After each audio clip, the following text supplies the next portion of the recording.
Is there like a All hold right, to mute? welcome everybody. Oh. We're starting. Sorry.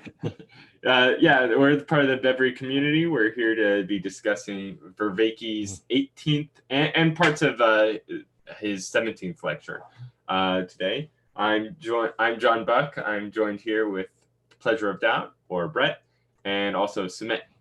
Hello, everybody. Yeah. Hey guys.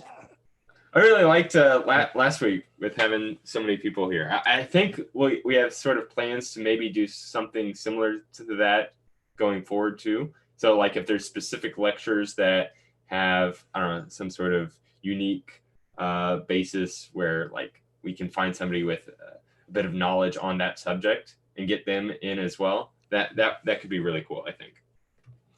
Yeah, it was really great having those different perspectives. I mean, and also some more disagreement. We tend to agree a lot in these things, and it was nice having those others. So thanks again to Andrew and Dunstan and Nick and Tyler as well. Yeah. Oh yeah, Nick and Tyler there. and yeah, right. that was great.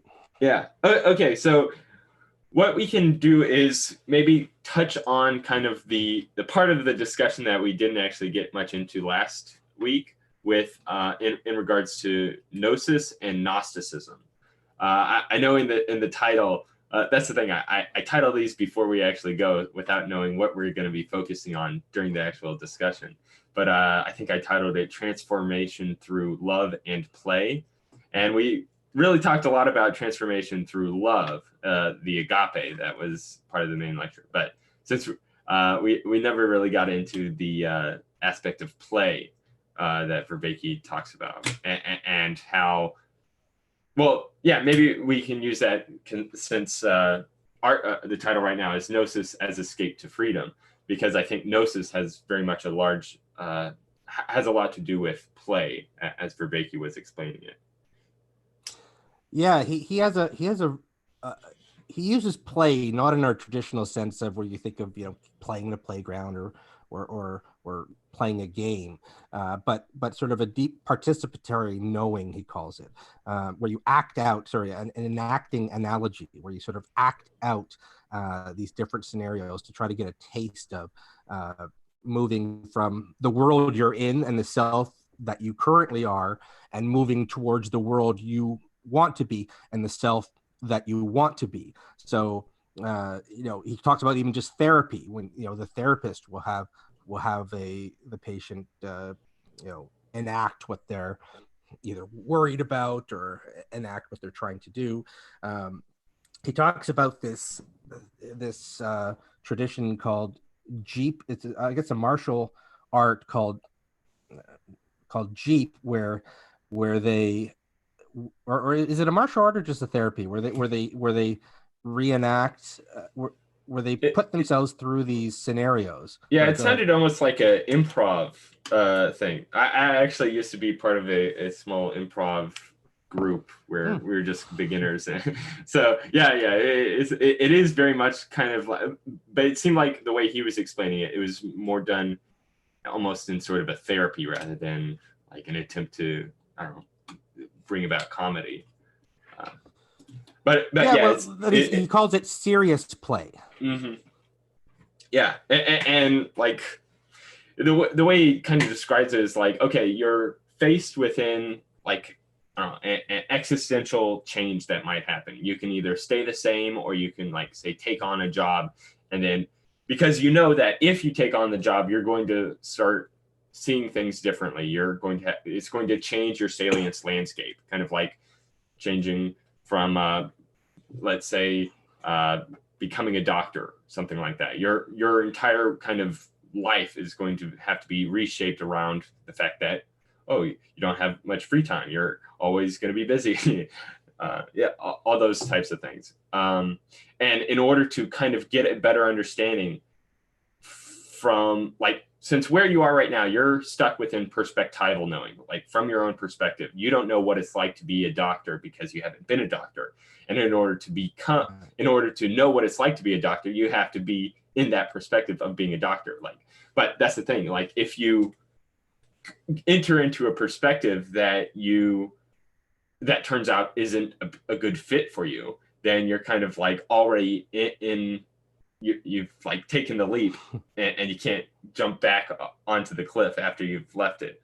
And so play is sort of, or he goes into like inactive analogy, is where you're kind of creating scenarios that to kind of like play is such a simplistic term, but like to practice or see what it's like, and actually get to kind of participate a little bit in this practice in order to get a better understanding. And this is what he calls bleeding, where your possible life is kind of bleeding into what you're actually living out right now.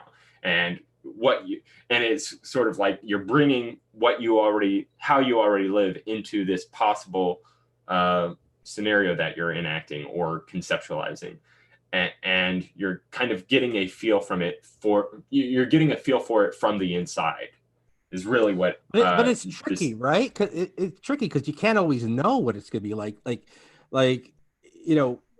If you have never been a doctor, you can take what you've seen on TV, maybe, but the play acting is going to be from your imagination. So you almost need somebody who has been a doctor to help guide you through that, right? Or else you're going to have a real mistaken idea of what you're playing at, your sort of serious play. Right. It makes a lot of sense then why he goes into why like doing Buddhist practices or things like this, spiritual practices, require somebody that is an expert in it to kind of guide you along through it. That's where like you have to seek some sort of authority figure in this field in order to really get an accurate picture of what it will be like. Otherwise, you're going to be kind of going through this self-delusion, or what was the term? Actually, no, it was his lecture 16, where like his criticism of Christianity is that if you it's basically like you can accidentally project your own unconscious like needs or requirements onto these spiritual experiences that you might be having as sort of a relief. But that's the thing, it's not necessarily getting an accurate understanding of what's behind the spiritual experience. All it is doing is giving you kind of that relief from it. Well, this is a theme that's coming through all these episodes, sort of 16, 17, and 18. And that's the danger of this, that there are potentially huge rewards from following these practices, but they can easily and very, very sort of seductively lead you astray. And knowing when you're on the right track and when you're on the wrong track can be very difficult. And the problem can be, not only when you are on the wrong track, but what if your whole community is on the wrong track and pursuing, a theme we'll come to is conspiracy theory, sort of, or this projection. And so it's a tightrope, which is a little scary as well, because there's so many ways this can lead to, fulfillment and deep meaning, but also, conspiracy theory and just distrust and and this sort of us versus them. And that's how he goes into with Gnosticism, but just to like I don't know, better explain it. What I think was John Vervaeke's criticism of Paul and Christianity was the fact that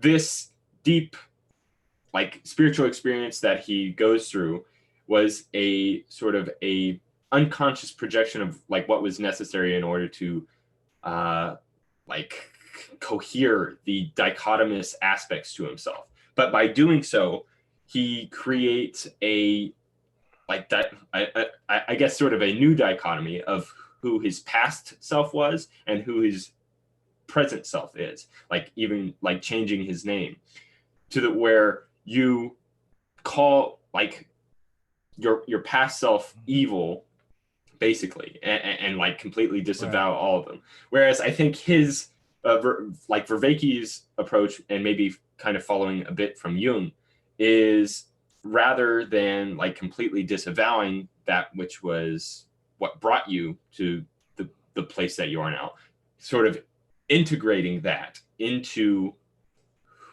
the newer person that you become. And this is kind of, I don't know, maybe a bit of extrapolation on my part, since Vervaeke didn't go into it that much in the lecture, but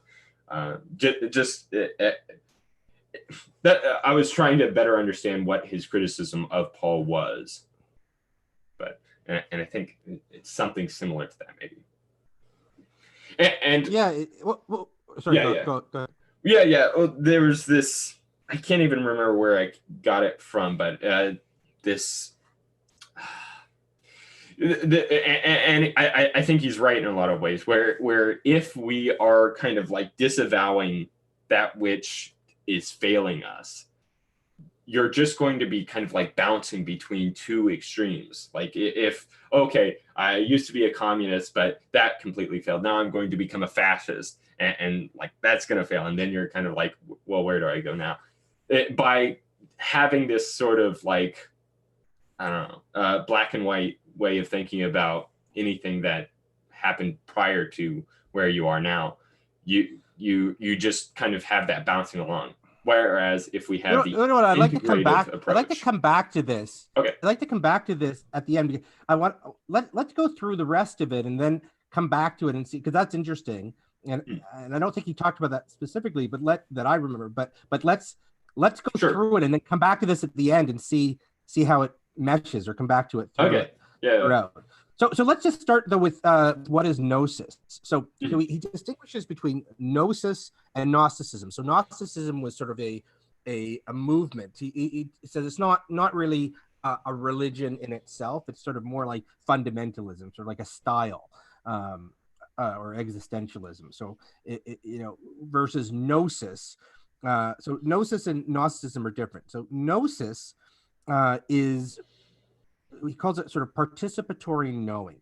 Sort of you can intellectually know something, or participatorily know something. It's sort of, I sort of think of it as you grasp it. I can there are things that I sort of understand intellectually, but I don't kind of get, I don't feel it. Right. So it's sort of experiencing it, participating in it is a different type of knowing than just intellectually understanding something. Right. And like, I don't know, at least for myself, I have aspects of this, because when I was writing my script on antinatalism, it was very difficult for me to get into kind of the perspective of the antinatalist, just because I don't know, I'm more of it kind of is such a radically different worldview, and even like approach to things, that it's hard to even understand like why his prescription would be rational based off of like the character of Samuel in the script.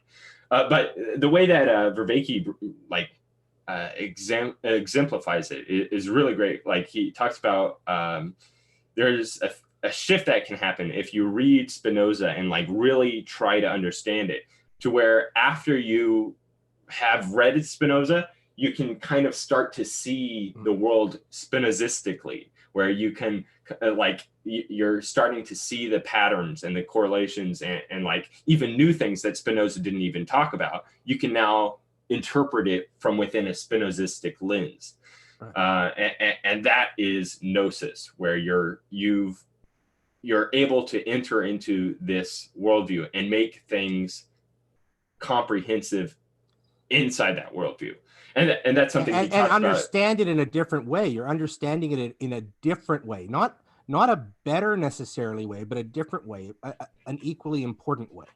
Right. And like, that's the thing. Vervaeke talks about the unthinkable, where and that very much was like kind of how it was for me with the antinatalist arguments, is like, yes, I can like rationally kind of understand what they're saying and what they're meaning by it, but it's so vastly different from my own worldview that it is unthinkable to actually like I literally can't think within that worldview until like I don't even know if I fully am able to.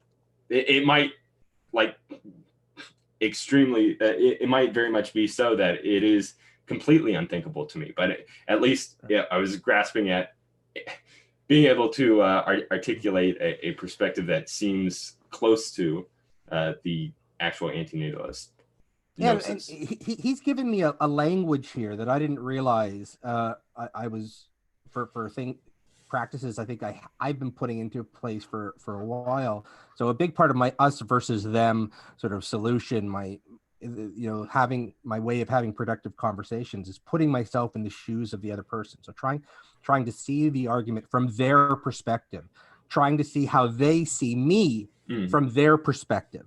And I've been doing this for a long time, and it's sort of and I think that's what he's talking about. I think that's what I'm doing is sort of it's a gnosis of their position. So for example, I think I've talked about this before. I don't know if I did it on stream, but I'm pro-choice with regard to abortion, but I can see, from somebody, if you take somebody whose position is abortion is murder, I can put myself in their shoes and think how horrified I must be to think of all these abortions going on, that it must be, that it's just mass genocide. Or I can put myself in the shoes of a fundamentalist Christian who believes that if I don't accept Jesus as my savior and proclaim him Lord, that I will burn in hell and suffer unimaginably for eternity. And what more horrifying thing could there be? What could be more important than trying to convince me that I should change, that I should do these things in order to avoid that fate? So, and I think that's a crucial aspect of real communication. It doesn't mean you agree with the other person, but it changes how you see them. You stop seeing them necessarily as like, oh, they just want to control women's bodies. Or they just want to control my thoughts. No, it's not quite that simple. They're seeking some good. They just see it differently, and it's always vice versa. So if they were to put themselves in my shoes, they may see the non-believer as less evil. And the pro-choice movement is looking at different things. Seeing about the integrity of the person's body and so on. So there, we do it so seldomly, and I think it's a key reason why conversations go bad, because we don't knowingly participate in the other person's arguments. We don't try to see the world through their eyes and see how would the world change if I saw it like them. That's a really interesting point. That like there is the way of like interacting with, say, your opponents intellectually, where you're simply like you have your positions for why something is good or bad, and then you just assume that they have the opposite reason that you do. So like there's actually been tests. I think I'm getting this from Jonathan Haidt, but I can't remember the exact things. But like where you would take a conservative and a liberal, or groups of them, and then kind of give them questionnaires and like how they would answer to these different problems, and then they would give them the same questionnaire and tell them, okay, now try to respond to this in the way that you think the other side would do. And the conservatives managed to do pretty accurately in filling out the test for the liberal side. But the liberals were not as capable of understanding the other side. And I think it's not so much like the liberal ideology is superior. It's just rather that whatever cultural bubble that is overlaying kind of society, you have a much better grasp of, probably. And so if there is kind of a liberal temperament that's predominant within culture, then it would be much easier to understand, okay, this is how they would approach this problem. And that's there's also the Sorry, go ahead. Yeah. I was just so that's sort of like how kind of there is this, I guess, predominant cultural gnosis or way of looking at the world, which actually we might get into within Gnosticism, because something that the Gnostics were talking about, where the gods, which were kind of the supernatural things that are out there, are prisons for us. It's almost like, and there's a way in which you can think about it, like our ways of thinking is a prison in which we are kind of trapped within. Right. So we'll come back. We'll come back to that. Yeah. So in a bit. But on this point, so I think you're probably right that because that liberal perspective is so out there, so conservatives are better able, when asked, to put themselves in those shoes. Now, but what you're talking about there is doing it unconsciously. But what I think I've tried to do, and what I think Vervaeke would say we must do, or we should do, if we want to improve, is to consciously do this. So when I'm having conversations, I will consciously try to put myself in the other person's shoes. I think we don't have a culture that encourages this. We don't have a culture that says this is what you should always be doing. In fact, in most of these debates out there, it's almost the opposite. I mean, it's cancel culture is a big part of, it's not put yourself in the other person's shoes. It's shut them down and put them away. And that is a big part, like, even though I'm more liberally bent, I mean, that's a big problem, especially with liberals, but even the conservatives, the conservatives, I don't see also saying, well, let's just try to understand each other. I don't see any side saying, let us try to better understand each other first, and then figure out our problems. Yeah. And I think, I don't know, at least personally, and like from what I've seen in the actual, like, useful conversations where it seems practical and people actually have managed to gain from it, is by having a sense of, like, shared understanding of values prior to the fact, just so that there's at least some, like, connecting touchstone for agreement that can be had between the people. And so, like, okay, prior to this conversation, let's talk about some of the things that we agree on. What are the things that we agree on? And then that actually gives the rest of the conversation a place for the other person to kind of like return to. Like, okay, both of us agree that we want less, say, homicides in our country. What are the ways in which we can go about that? And both of them have different prescriptions. And then we can kind of, like, when we have other disagreements on like policy and things like that, we can always go back to, okay, well, what is the thing that we're trying to focus on here? And then, work from there. And that might be sort of a way of gnosis amongst differing parties, is by having some sort of more fundamental axiom of value to rely upon during the conversation. And the gnosis can be, okay, I see what he's getting at with his policy suggestion. I just think he's wrong, but he's not evil. And I think like there's a thing with morality where they say, there's one perspective on morality where they say intentions don't matter, effects matter, consequences matter. And I agree to an extent. If your actions have caused irreparable harm to someone, whether you meant it or not, in a way is inconsequential, like, is secondary. Like, it doesn't matter. You've still caused this harm. But so I get that. But I think it is crucially important in how we go forward, what people's motives are, and what they aimed at, and whether they did something like that on purpose, whether they caused the harm on purpose, or whether it was an accident, or whether it's an unfortunate side effect that, you can't have a system that, there's always going to be winners and losers. And sometimes you've got to pick, you've got to do your best. I think how we interact with each other going forward matters greatly, what we intend there. And I think this practice of trying to put yourself in the other shoes, I think more often than not will let us see that the other person, doesn't want the bad. I mean, that's not true always. There are some really crummy people out there, for sure. Like, I'm not saying that just everybody is. I'm not trying to present some, utopic view that everybody deep down is good. I don't believe that. But I would say most people seek the good. Most people don't want bad. But we have different ways of trying to achieve it. And it means I can sit down and have a coffee with you, and we can discuss. I can say, listen, I disagree with you because I think you're wrong. I think your policy is going to lead in a bad direction. Not, I disagree with you because I think you're an evil, terrible, nefarious person, and you shouldn't even live. And there's also the component where, like, okay, a person's lived experiences led them down this pathway of knowing what works and what doesn't.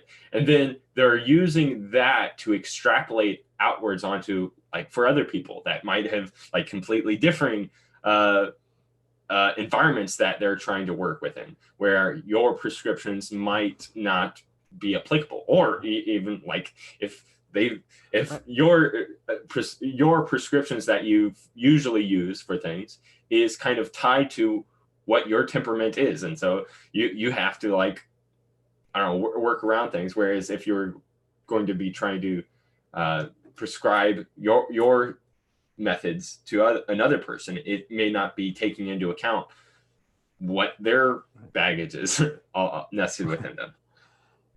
Right. And it's only by saying, I'm going to try to put myself in their shoes that we can do this. And it just should be something that we're promoting with each and every conversation where we want to be productive. Right. Yeah. So let's go on. Well, I don't know. I really am not qualified to speak about this at all, but there maybe as an analogy of, like, maybe if we had sort of the assumption that by getting rid of a dictator within a certain country, then the, like, Western liberalism can sort of thrive because the people have more are better able to kind of live without oppression. But the thing is, for a country that has kind of lived under dictatorship, right, by removing that, kind of puts them probably into a sense of modal confusion. And so, and domicide, as Vervaeke would call it, you know, their home, their worldview, their system that they've grown up in is now just fallen apart. They're without a home, and they have to find a new home. And that, and maybe if they're most affiliated, or not affiliated, if they're most comfortable with, say, having some sort of hierarchy of authority above them, then they'll just rush to erect some sort of new hierarchy, or new authority figure for them. And understanding, putting yourself in their shoes to say, okay, I'm somebody who's grown up in a dictatorial system. Suddenly it's all shifted. What am I going to be like? And it's easy to just fluff people off as stupid or ignorant or whatnot. But there's a lot more going on. And if you don't put yourself in their shoes, you're going to have just a very incorrect picture of them. Now, that being said, there's a lot of projection. I know. I mean, I catch myself projecting. I mean, there's a lot of projection going on when we put ourselves in other people's shoes. So in a conversation, what I try to do is ask the person, okay, here's what I'm getting.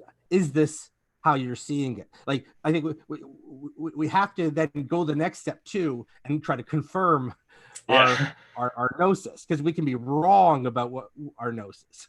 And that's the really highly valuable thing, is when we have that system of communication where, like, okay, this is what I think you're saying here, and then, okay, yes, you're confirming that. Okay, great. Now we can kind of go further, because otherwise, if, like, I'm just assuming the opposite of my worldview onto you, then there's going to be a complete, like, talking past each other that happens all the time on conversations online.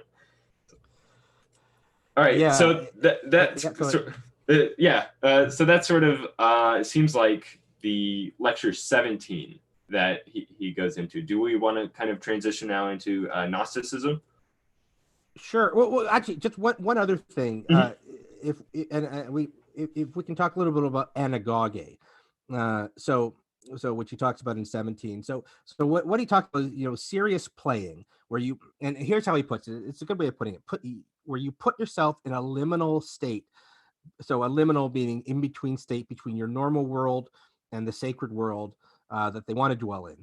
And that's what and it's also sort of like a self-protected state as well. So, like, within, say, like improv, you're doing it in a private community. You're not doing it out on stage at the very first time. You're doing it around other people that are just as humble and like, okay, yeah, we're failing our way through this. And I think that's sort of necessary, is having some sort of safe space. I know that's kind of a trigger word for a lot of people, but it's really necessary for a lot of people in order to think through these types of things. but it's more than thinking through these type of things. It's feeling through these type of Right. things, which again, it sounds from a rational perspective, like it's taken me a while to sort of grasp this gnosis, the benefits of gnosis, because I've always put a lot of value in the intellectual side, and I still do. But I think there's a very real thing when he's saying it's not just intellectually knowing that these rituals. So this is one thing that religions have done by with these rituals of going over and over again. Your enactive analogy of this play, these enacting these myths, even which and we'll talk about in 18. He talks about these myths are recognizing patterns that you can't necessarily even name, but they come out in these myths. That enacting these rituals over and over and over again, you're practicing. You're really feeling. You're becoming part of these patterns. Where just talking about these patterns wouldn't give you that same type of knowledge. So this ritual practice or this myth making and repeating it and participating in it is crucial. And this is something I said in a tweet that I think anti-theists should really pay attention to this, because there is something good that these religions are doing, and again, beyond the theological stuff, there's real meaning participation here, and I think an anti-theist should come to appreciate that. And then, like what we'll get to in 18 is what can we extract from that. We can take things from that to say, what, they were on to something. Yeah. And he calls it anagoge, this sort of this transcending experience where I think I have a problem with anagoge. I don't quite get it, but we were talking off stream. And yeah.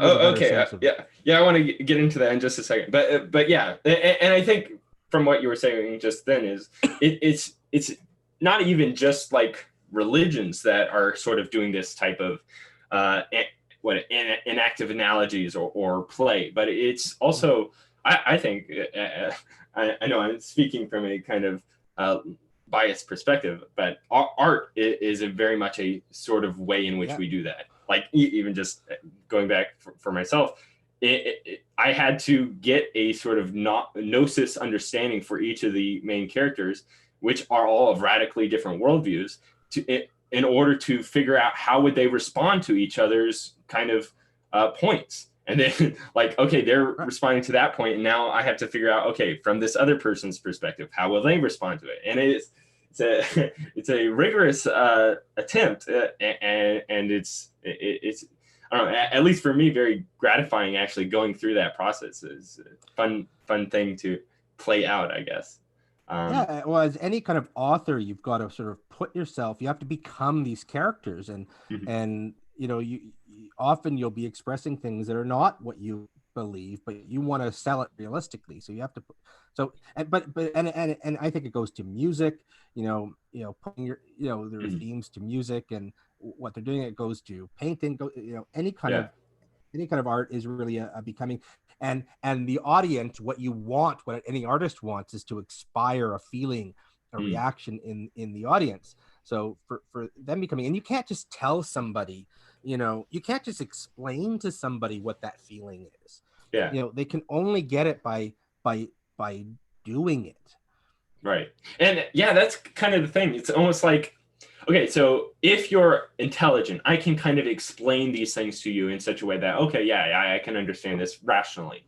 But through art, it's almost like a co-optive medium where you can like bypass the rational writer directly towards the elephant underneath through kind of showing you a world in which this is sort of the reality that I'm trying to get at.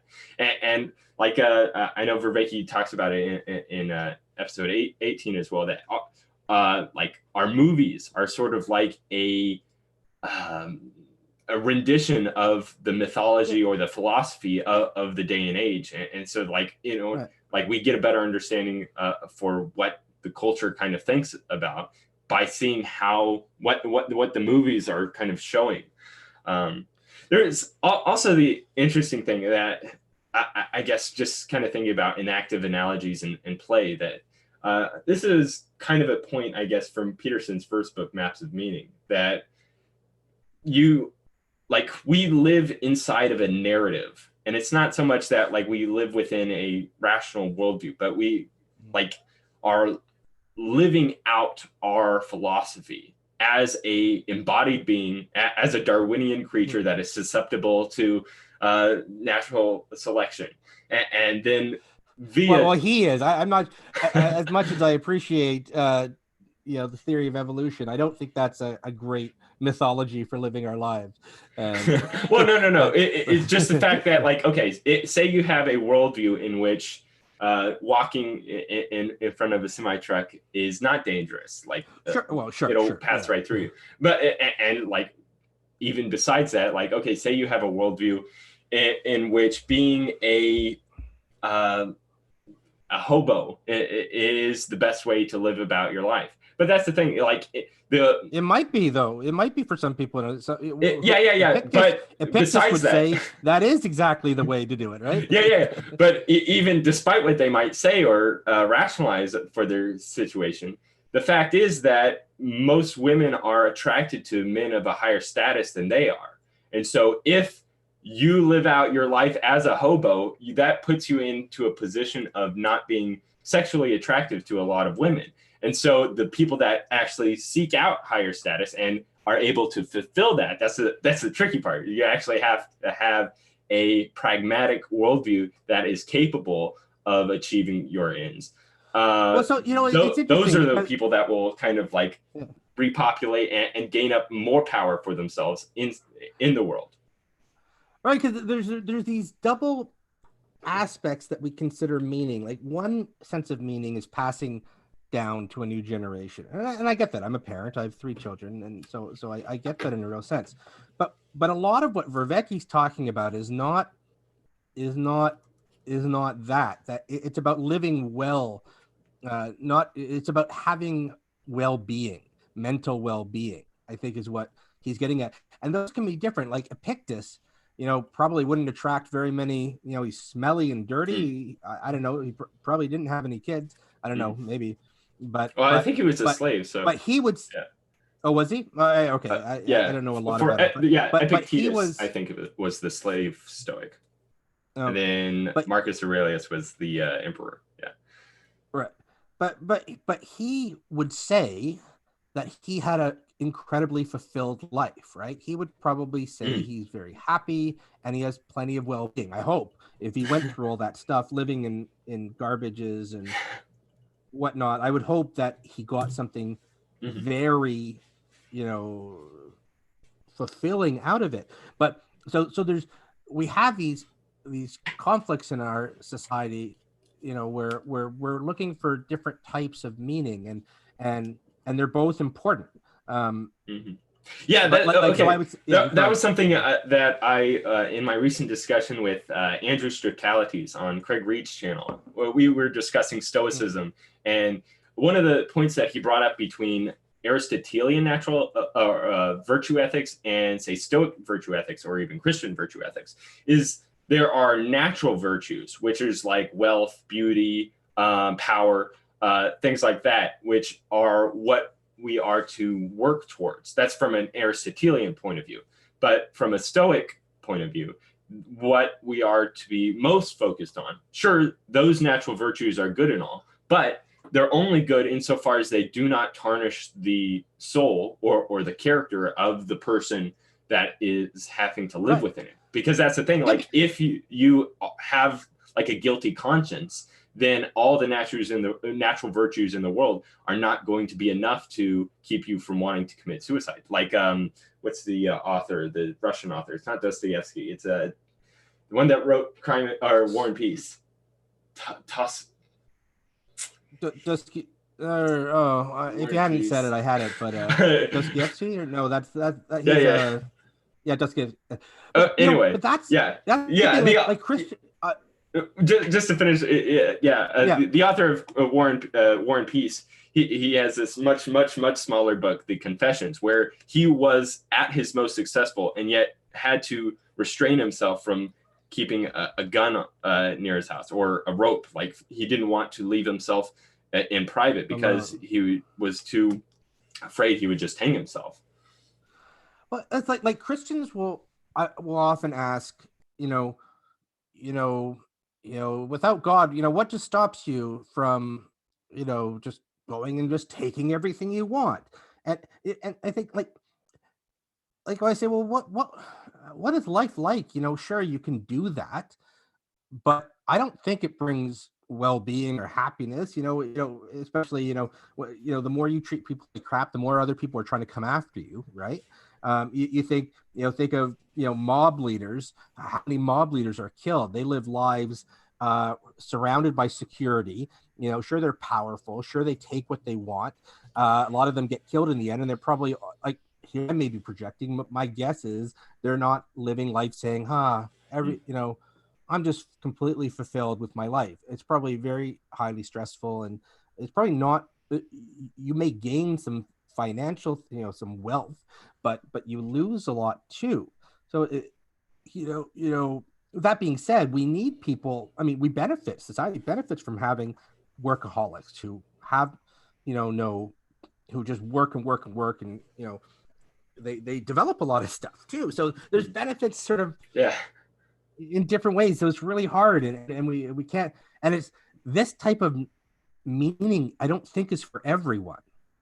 Not everybody is looking for this, or really should, because I don't know. I don't know that society would be better with everybody just pursuing all this. Right. We wouldn't get anything done. Well, that was the interesting thing I found in my conversation with Andrew, was the fact that Stoicism has this sort of like broad framework that can provide meaning for both the Epictetus type, the slave that's underneath the lowest rung in the ladder, as well as the Marcus Aurelius type, who was Emperor of Rome. Right.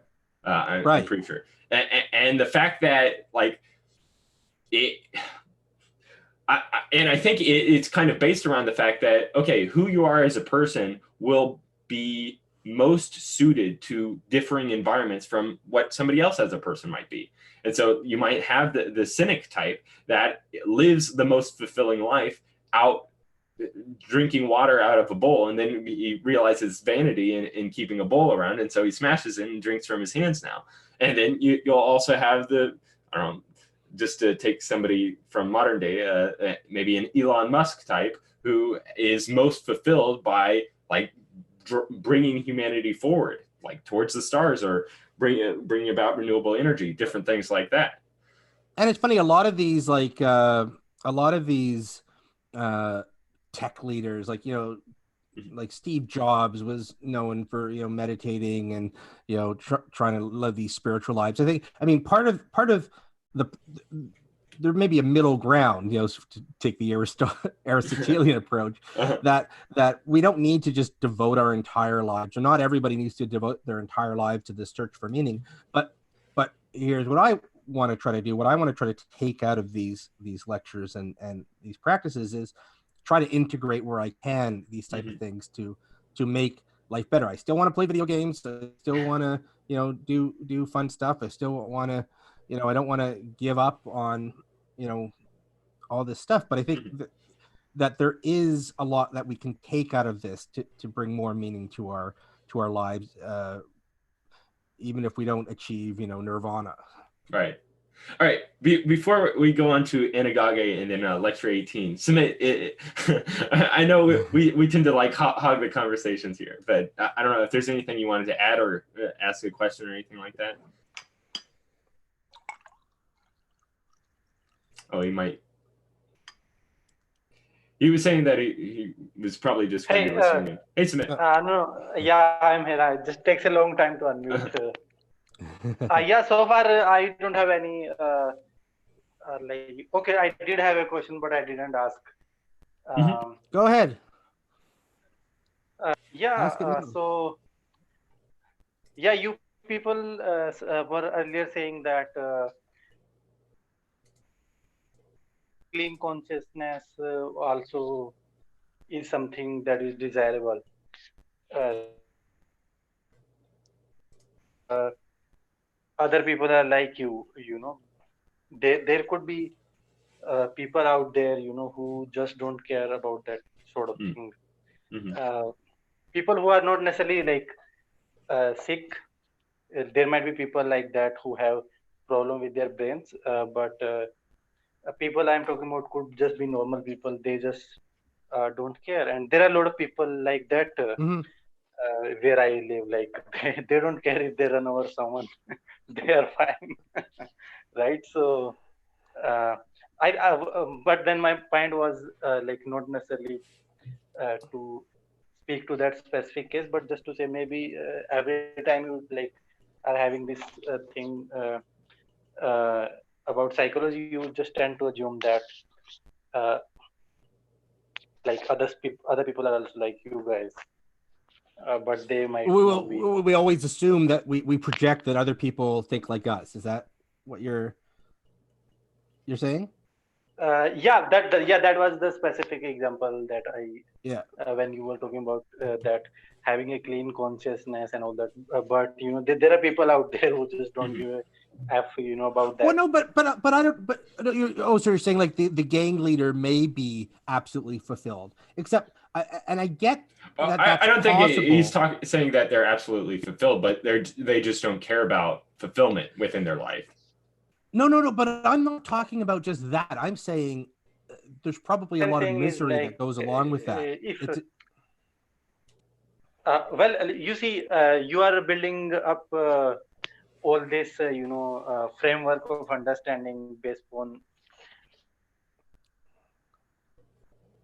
uh, your framework won't apply to these people. Like they might not necessarily be fulfilled because we all know that that's something that is Mm. rare.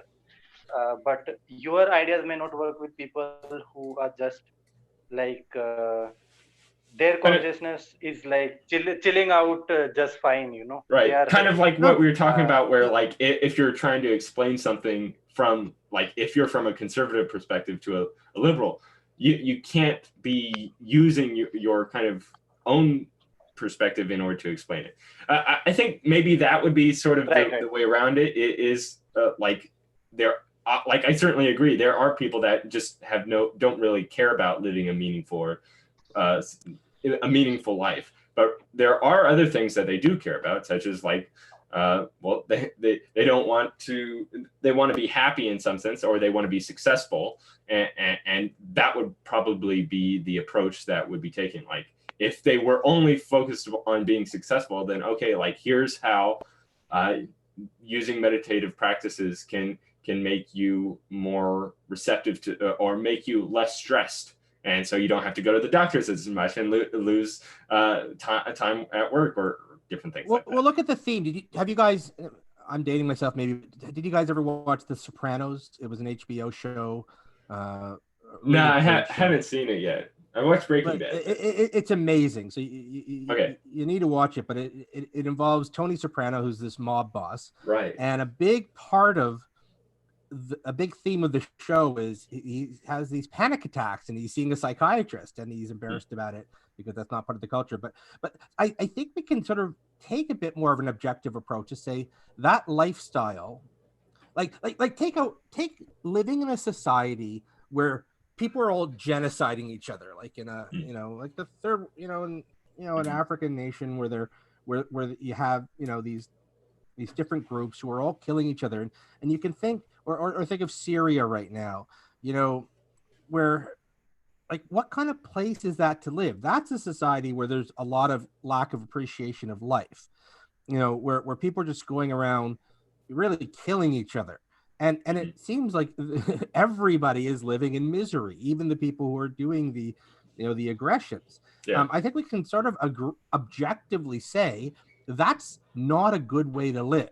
So I'm not getting into the nuances of this way or that way. And when, I think there are styles of life that are pretty close, but I think we can say like a life where you have no respect for other life. So a world where you don't have a moral imperative against murder is a pretty terrible place to live for everyone.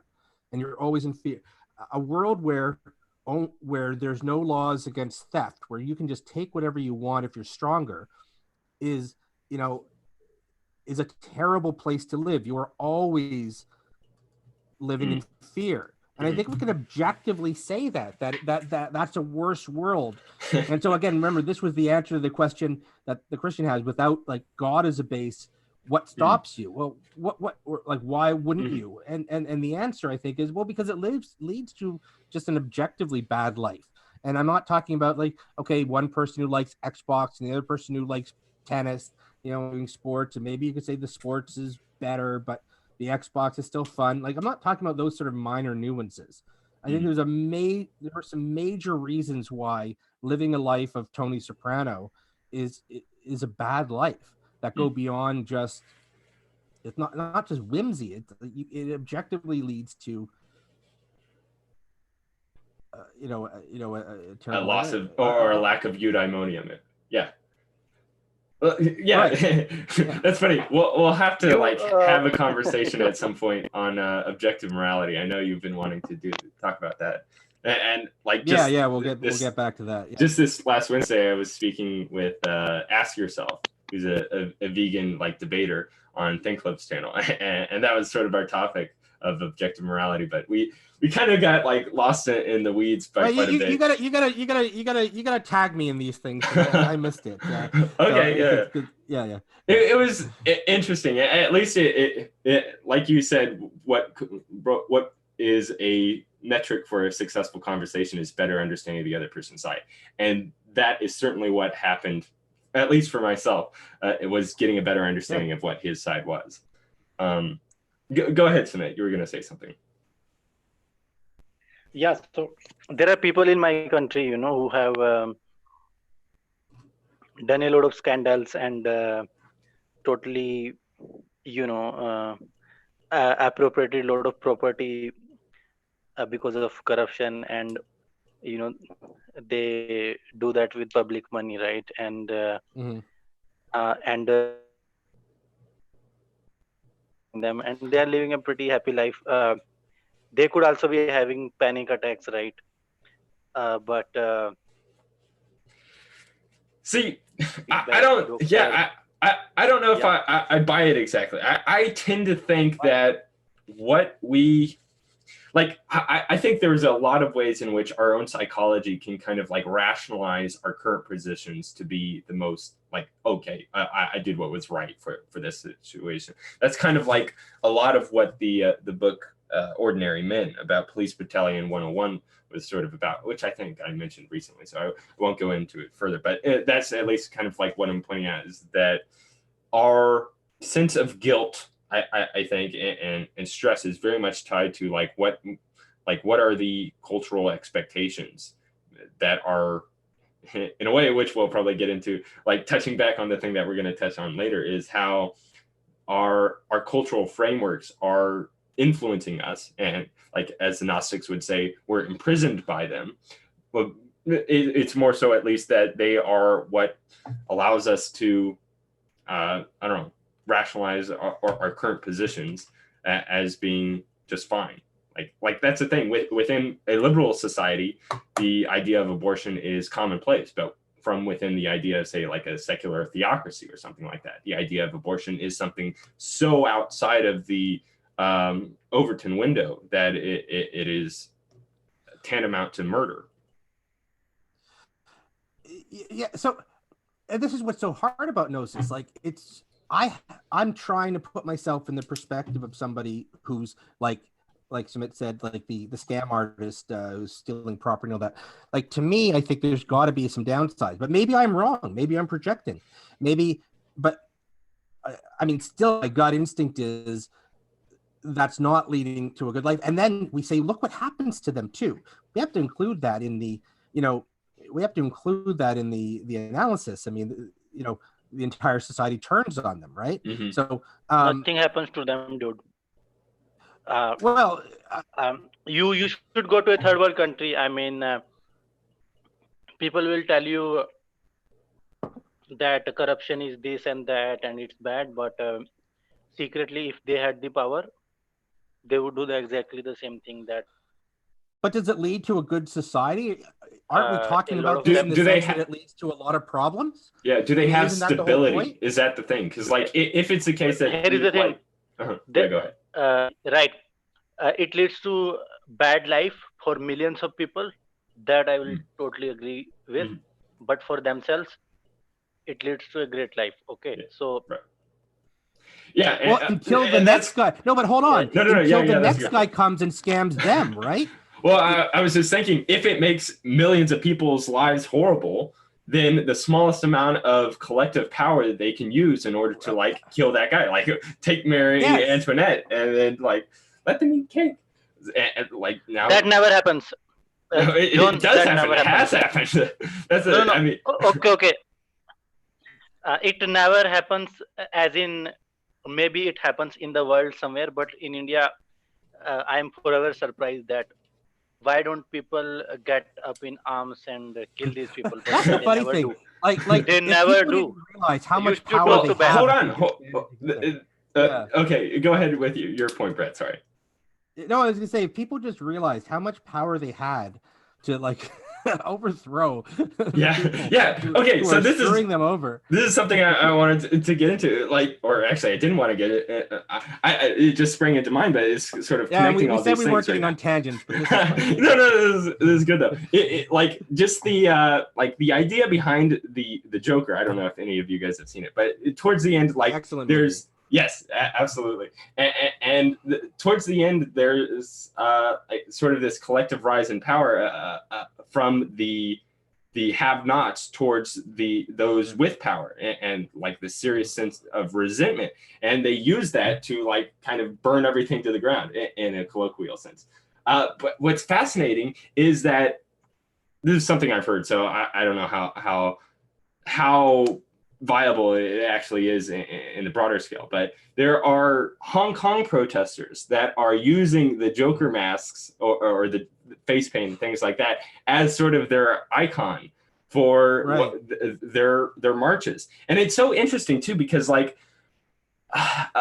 this was something that like I actually went through, not a radical shift, but at least a shift in perspective from what I thought was like wrong and right, where from my kind of American individualistic libertarian, I guess, standpoint, I thought that the encroachment of the governments onto the people's privacy in China with the social crediting system was something like a complete abuse of power on their part towards like the people's rights.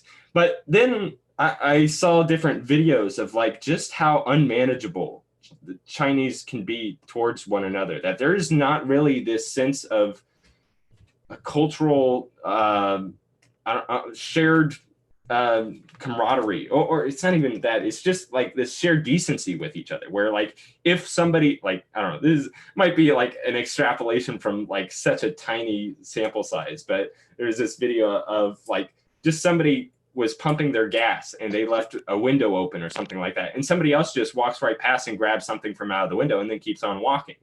That to me is like something so, I guess, foreign to my very secure and stable place in the Western world, that is kind of incomprehensible to me. But I can see how, given that as a circumstance to society, that some sort of like Big Brother type of camera system that is actually tracking people to make sure that they're not breaking the law is sort of necessary. And it's kind of like the Gnosis going on there, man. yeah, and like, I mean, I can kind of see we have that for ourselves. Like, if I see that there's a traffic camera at the stoplight, that's going to keep me. It's going to make sure that I actually take the stop, even if there's no other cars there. But I don't know. Oh, okay, so maybe this could be like a good sort of metric for what is a good society and a bad society. Is how well it can remain stable without over exertion of force. Because like there's this other thing, I guess, to go even like an even more culturally stable society. I don't know the right term for it. Some sort of cohesion, like social cohesion. Yeah, social cohesion in Japan. If somebody leaves their wallet somewhere, then somebody that might find it will seek out the person that lost it and make sure to get it back to them, even though it's a wallet. Like somebody just leaves a wallet there. But there is such a high degree of, I guess, similarity.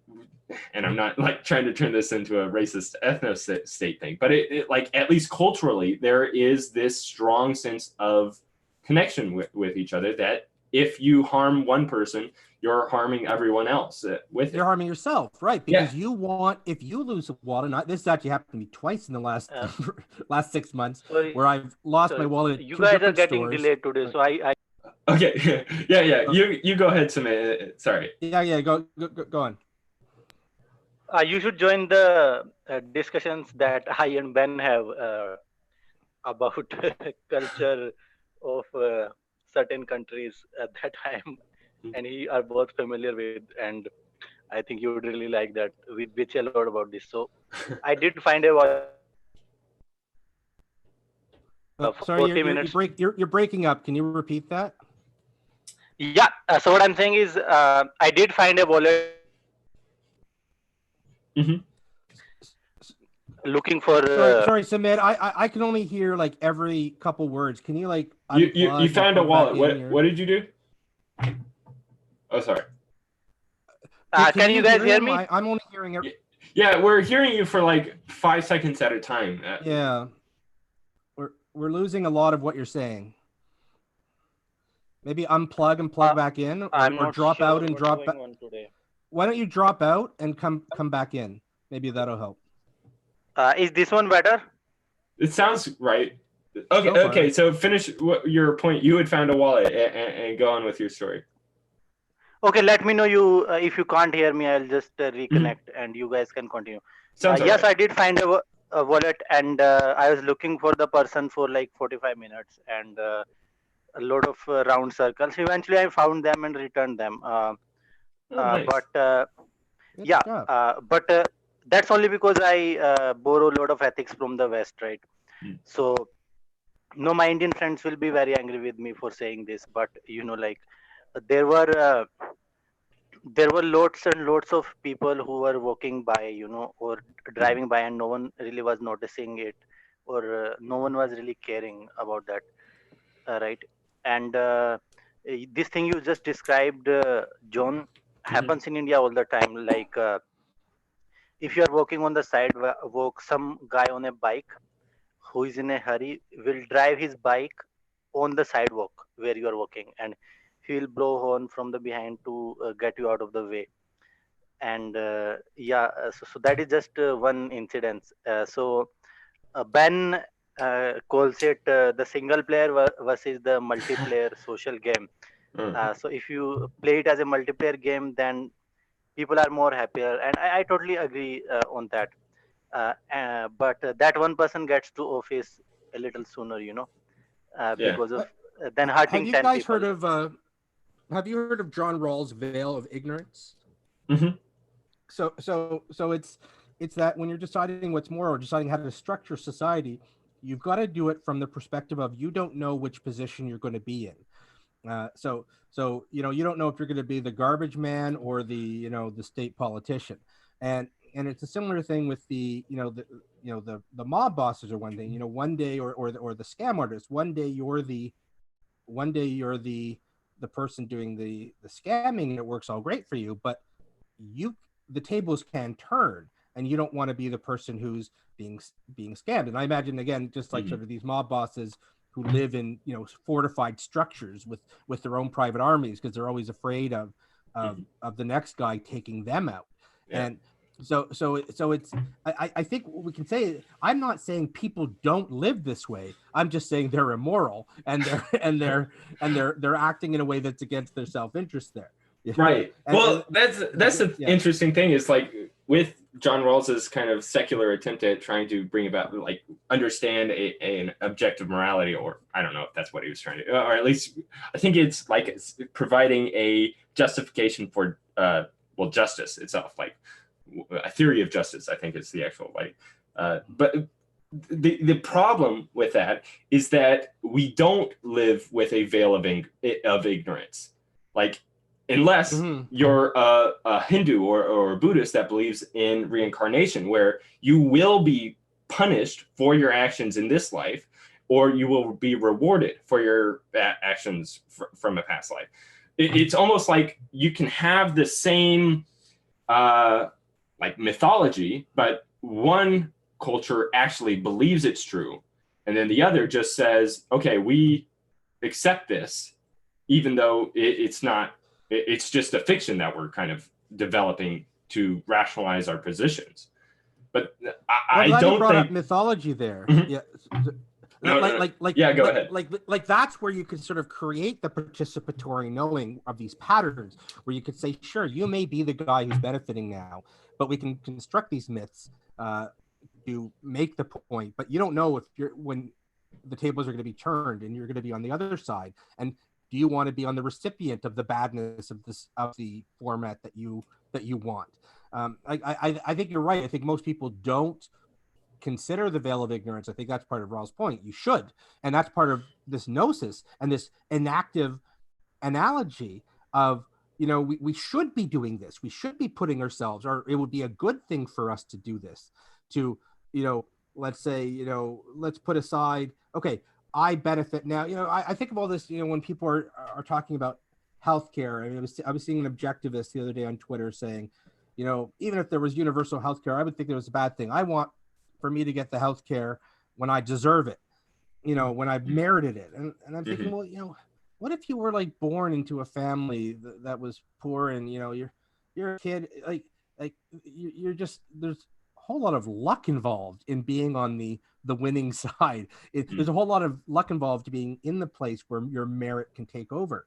And what if your tables are turned? You have an accident, and suddenly you can't work, and you're suddenly you have to be the recipient of other people. I mean, this is where this veil of ignorance comes in, where we should be saying, yes, it's working for me now, but the tables could easily be different. But we should bring it back. This has been great, that's a really good point, though, towards like the Aristotelian or the objectivist, is the fact that the future is uncertain. Bring it back when okay. Yeah. I don't know. I mean, I just continue to disagree with you guys. I don't know. Okay. So what are you disagreeing though on? Because I think we sometimes get away from disagreement, and I think that's interesting for us. Do you disagree? You think that those people really are having the good life? Is that what you're saying? Like it's just great for them, and so like, therefore we should try to get that. No, it's more like that game theory game that Tyler was talking about earlier. So let me put it this way: there seems to be something.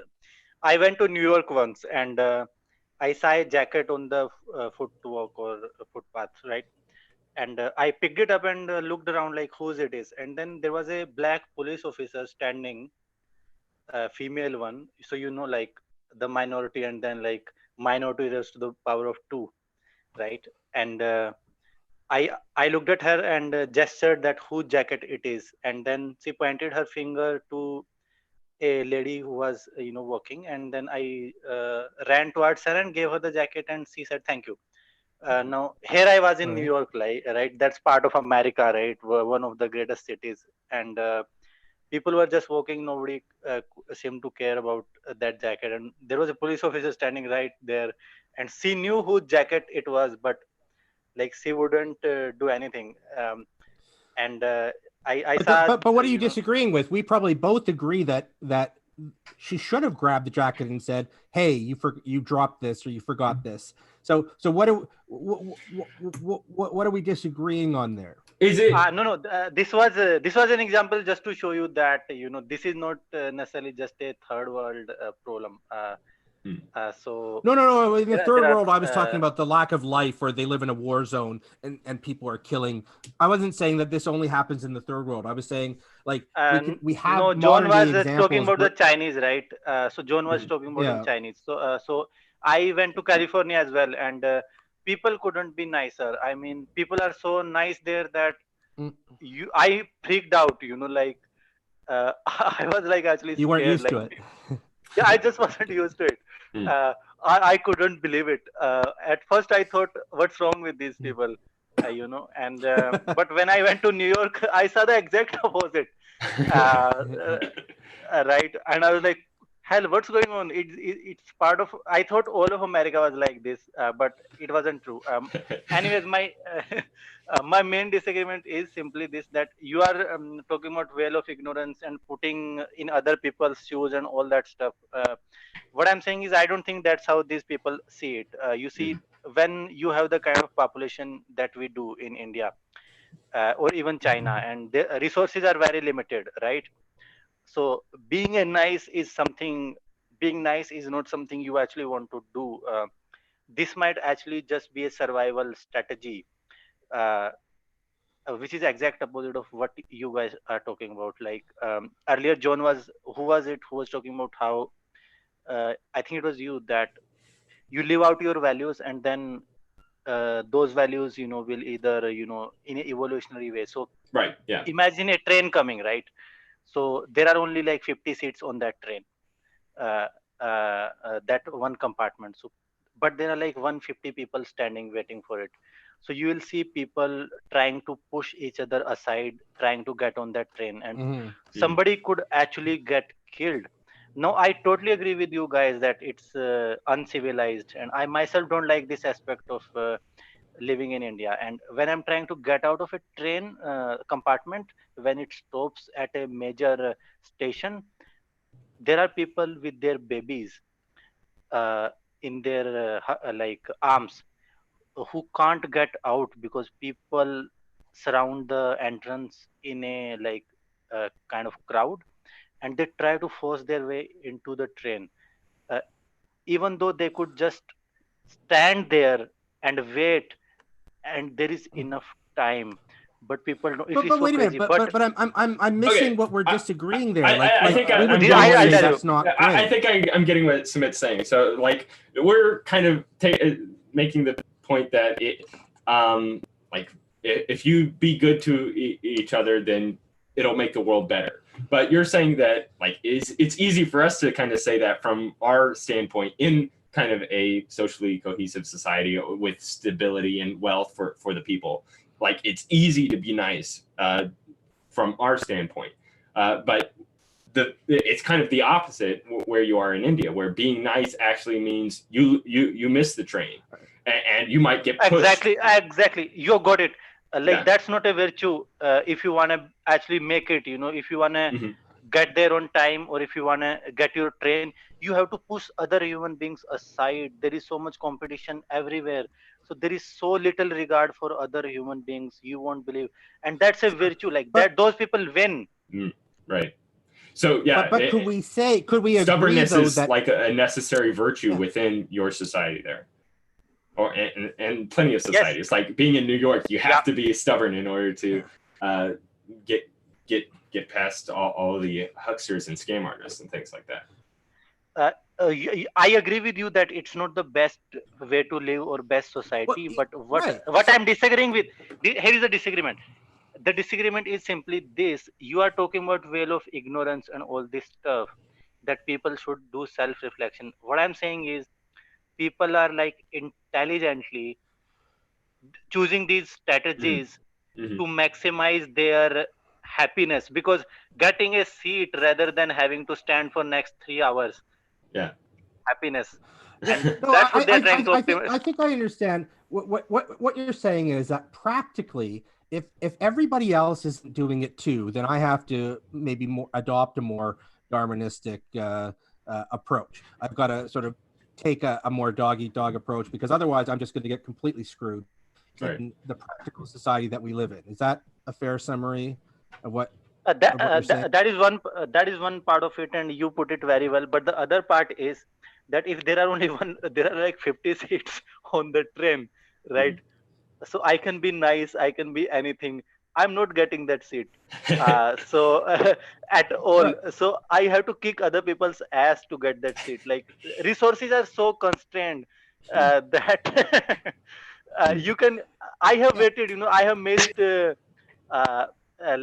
Not missed. I would say I'm the last person to get on a bus.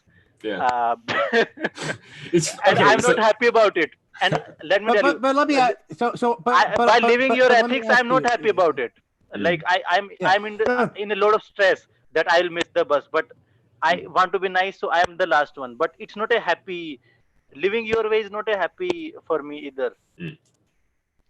Well, That's a good point. I agree with you that we have to do this stuff in practice, in not in practice, in context, right? Like I'm not saying, I mean the you know the you may say, well, I feel like I have to do this because this is what I need to do to survive, and again we've now gone off into all of objective morality. I think we should probably have a whole separate stream on that, because my whole system starts with survive, thrive, and then be happy, well-meaning. Like if you don't have survival down, you can't even get to thrive and being happy, right? So we probably disagree.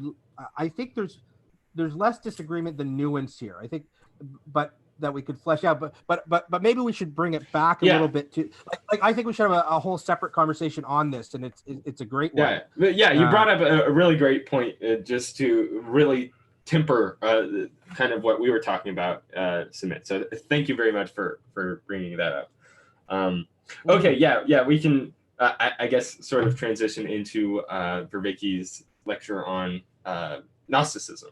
Okay, but right. before that, just one last point. He has a really nice sum up of Gnosis at the end of great. of 17. So here's how he summarizes the aspects of Gnosis. So that and he talks about trying to bring about an altered state of consciousness. That you have a flow state, which is like we talked about in previous lectures, where you get into this practice where it's just working and it's going, it's flowing, sort of like karate when you're just doing it without thinking. The possibility of a higher state of consciousness, the mystical experience that's transformative, setting it in a ritual context, viewing as inactive analogy and serious play, and then inactive anagoge. So those are what he sums up as what Gnosis is made up of. And so Gnosis is to have a set of psychotechnologies, so practices, mental practices that create a ritual context, like the Jeep therapy, like martial arts, like therapy, that allows us to overcome the existentially stuck and stupefied. So he says, Gnosis frees me from being existentially trapped. It's a sense of a greater reality we want to live in. It heals us from our fractured suffering, our fragmented agency, and our broken world. And then that leads so that kind of like explains what it does, but I don't know.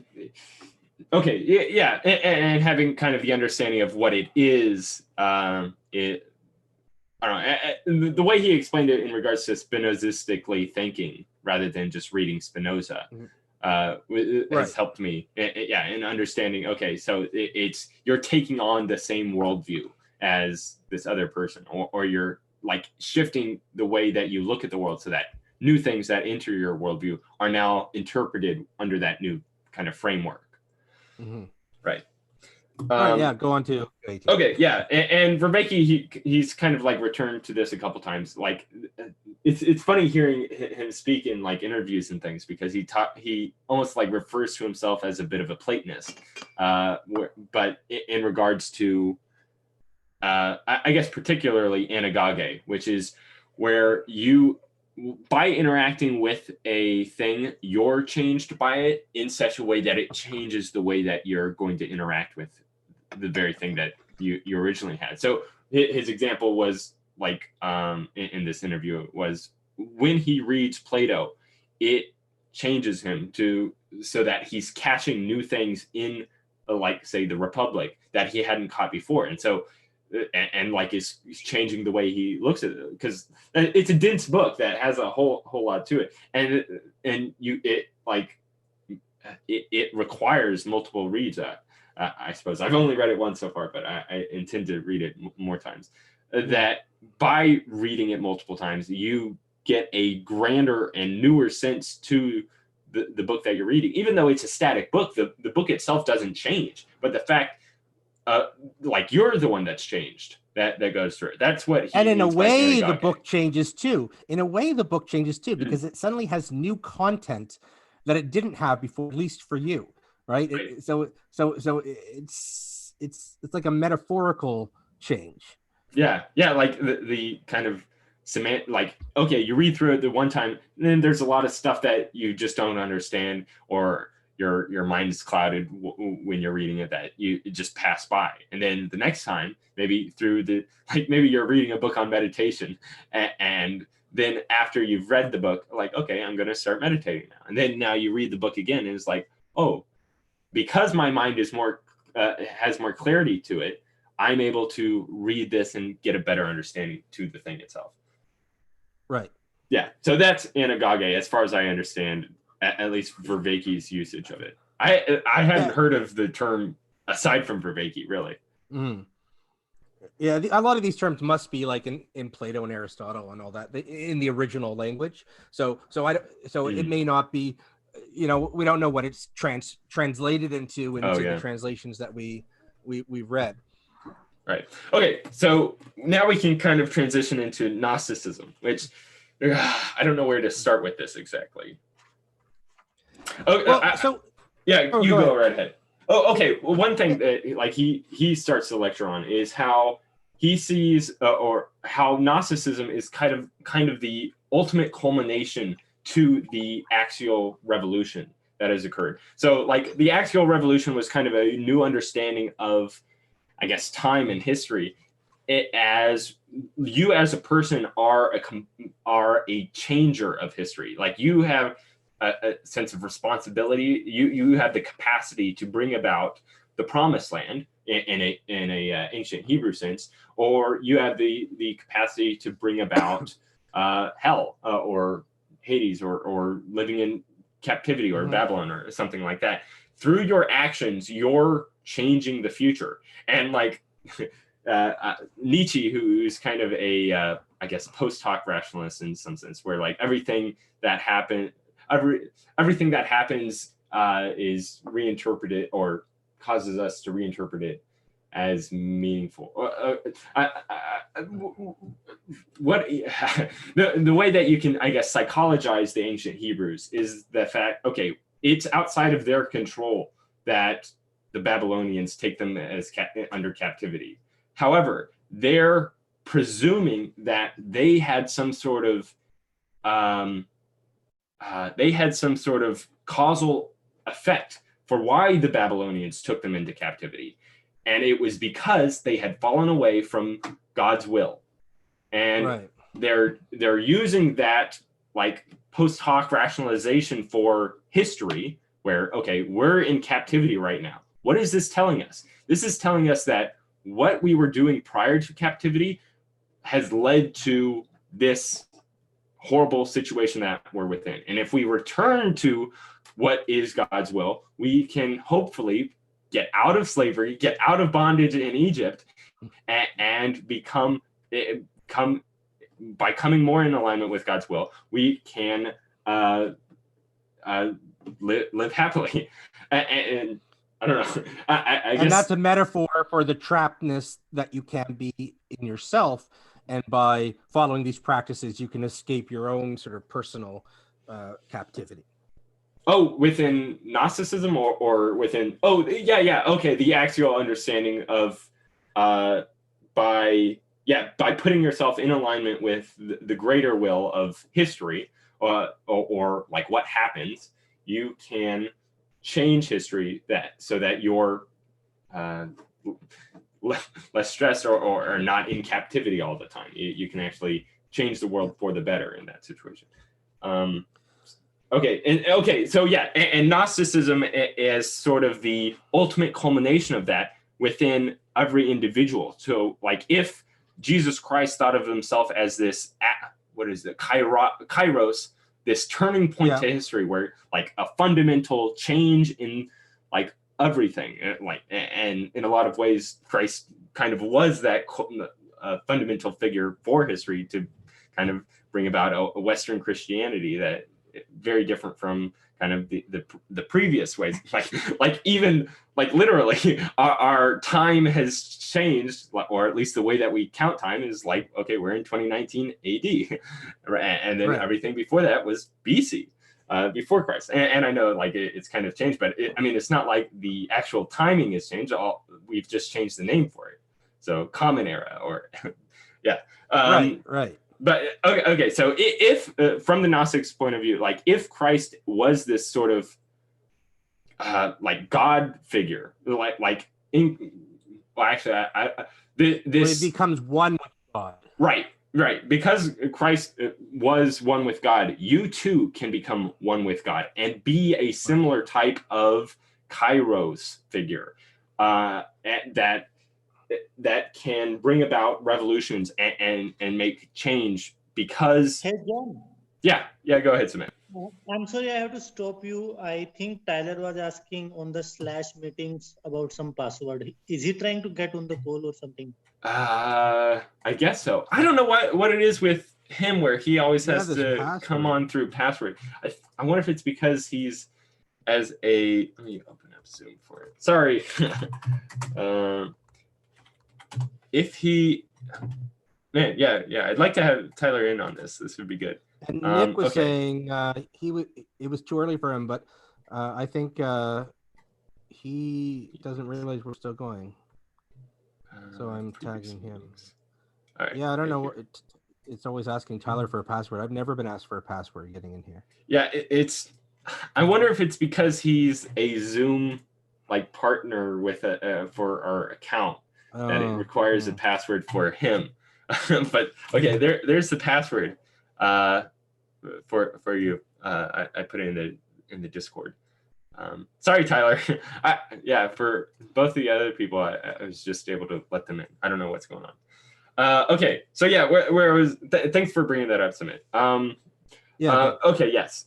Like you as an individual person can have that same oneness with God that Christ did by using our kind of Gnosis practices or reading our Gnosis kind of mythological things to change your frame of mind so that you too can be that like central turning point of history. And right. So the Vervaeke gets into his criticisms of that, but yeah, that at least to get a kind of understanding of the Gnostic vision or the Gnostic visions. Yeah. So the Gnostics didn't focus on the sacrificial and faith aspect of Christ, but rather about the methods that the practices that Christ preached that they saw as sort of Gnostic, was becoming. So they're looking at the way of Jesus more than the sacrifice of Jesus. Right. And this is probably a huge component to Gnostic, I guess, theology or philosophy. Hi, Tyler. It is the fact that rather than the Jewish understanding of God created the heavens and the earth that we live within. Hey, Tyler. The Gnostics believe that there was sort of the good or the Platonic good, which was the God above gods, or what is rational and things like that, in which we can kind of connect to spiritually or super consciously, something like that. The Gnostic theology is there's the demiurge, which was sort of like an evil or stupid god that created the world, and that's why there are people that get into power that are not good. So just like what Sumit was bringing up here, it is like a really rational point of view to kind of see like, okay, there's so much suffering and I don't know, things that seem so accidental that happen in our world due to the way that things are built.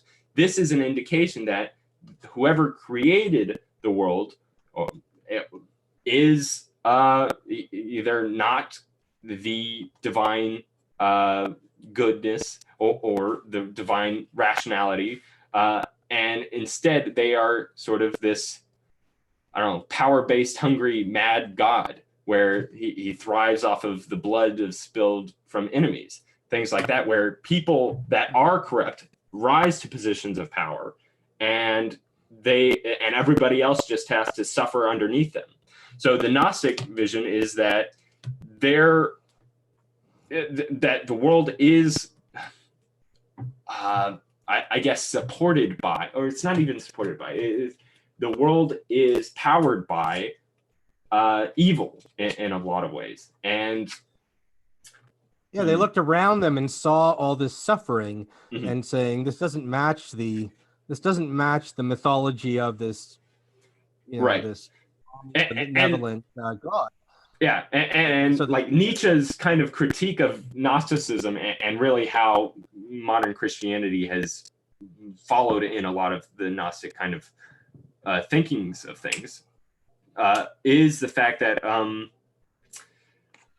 since like it's basically like the rational conclusion to draw from Gnosticism is a complete rejection of nature. And like you can kind of see that even within modern philosophy with people like G.E. Moore with the open question problem for like what is the good. The good has to be something non-naturally based, something sort of like Platonic.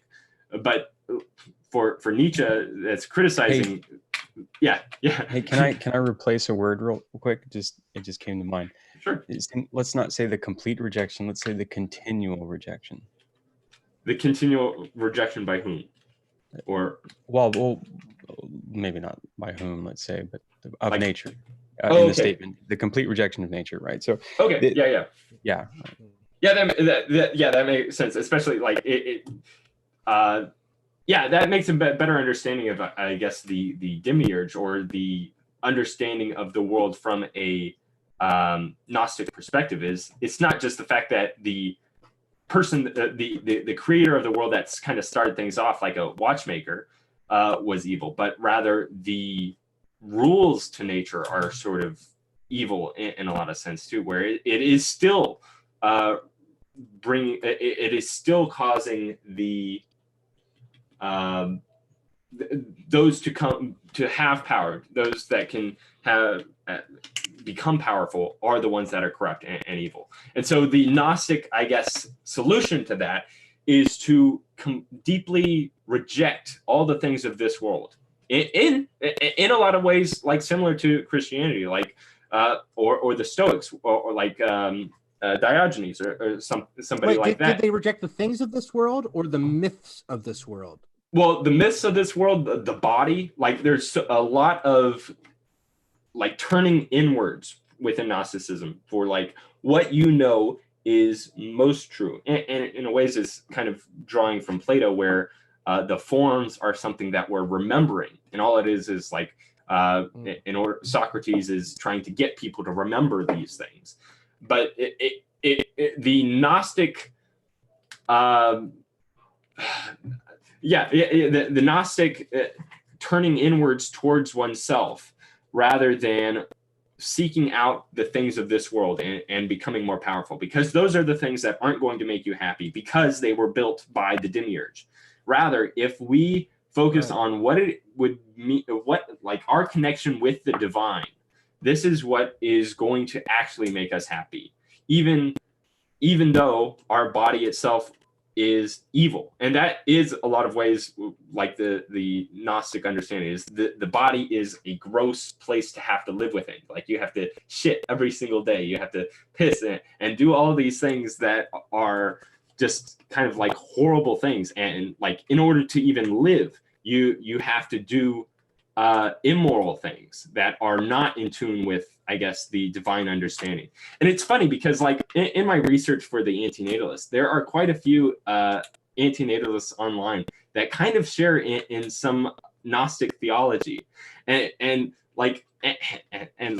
as we were bringing up before, like it makes sense in a lot of ways. By looking at how horrible the world is, we must reject the world and stop procreating within it. That's like, I mean, that's even like a rational position that is taken by some people for the fact that there are so many people living in third world countries, is if they would stop procreating. I know like one of the public antinatalists lives in India. And that's kind of like, if I was in his position, I might see that as exactly the right prescription to take. Well, what about the dung beetles, John? What about the dung beetles? If we stop shitting, they won't have anything to eat. Well, that's the thing. What like, about the amoeba? Okay. So this actually brings in kind of like a maybe a point of truth that the Gnostics have, where the reason that I can see, like within the U.S., there is what 40% of food that is manufactured that does not go, that is not consumed, but by like it just goes into waste. It is thrown in the trash, something like that. I can see that like that is the way in which our world is situated. It is showing that like even if you are shitting once a day, it's not even going to the dung beetles. It's just going to some septic tank or out into the ocean where it's just destroying everything. If the world was situated in such a way where everything was working together, where you had this kind of like mutualistic interaction with nature, that everything that you get rid of it is kind of reabsorbed into nature's, and you're living off of it. I can see how the Gnostic prescription, it wouldn't even be like a requirement. Well, I think it's so let's yank in some Vervaeke since we're here to discuss this. That's a good idea. Let's yank in some Anagage, right? So let's bring in this notion of rising up, of bringing in more to develop understanding, to develop a greater picture of the whole. Because and this touches on, so I wasn't able to join earlier, but I was able to listen a little bit. Okay. Something you were discussing with regards to the different moral frameworks that are at play in a kind of place like it was directly being discussed was India, and then some ambiguous Middletown, USA or Canada or something, right? Well,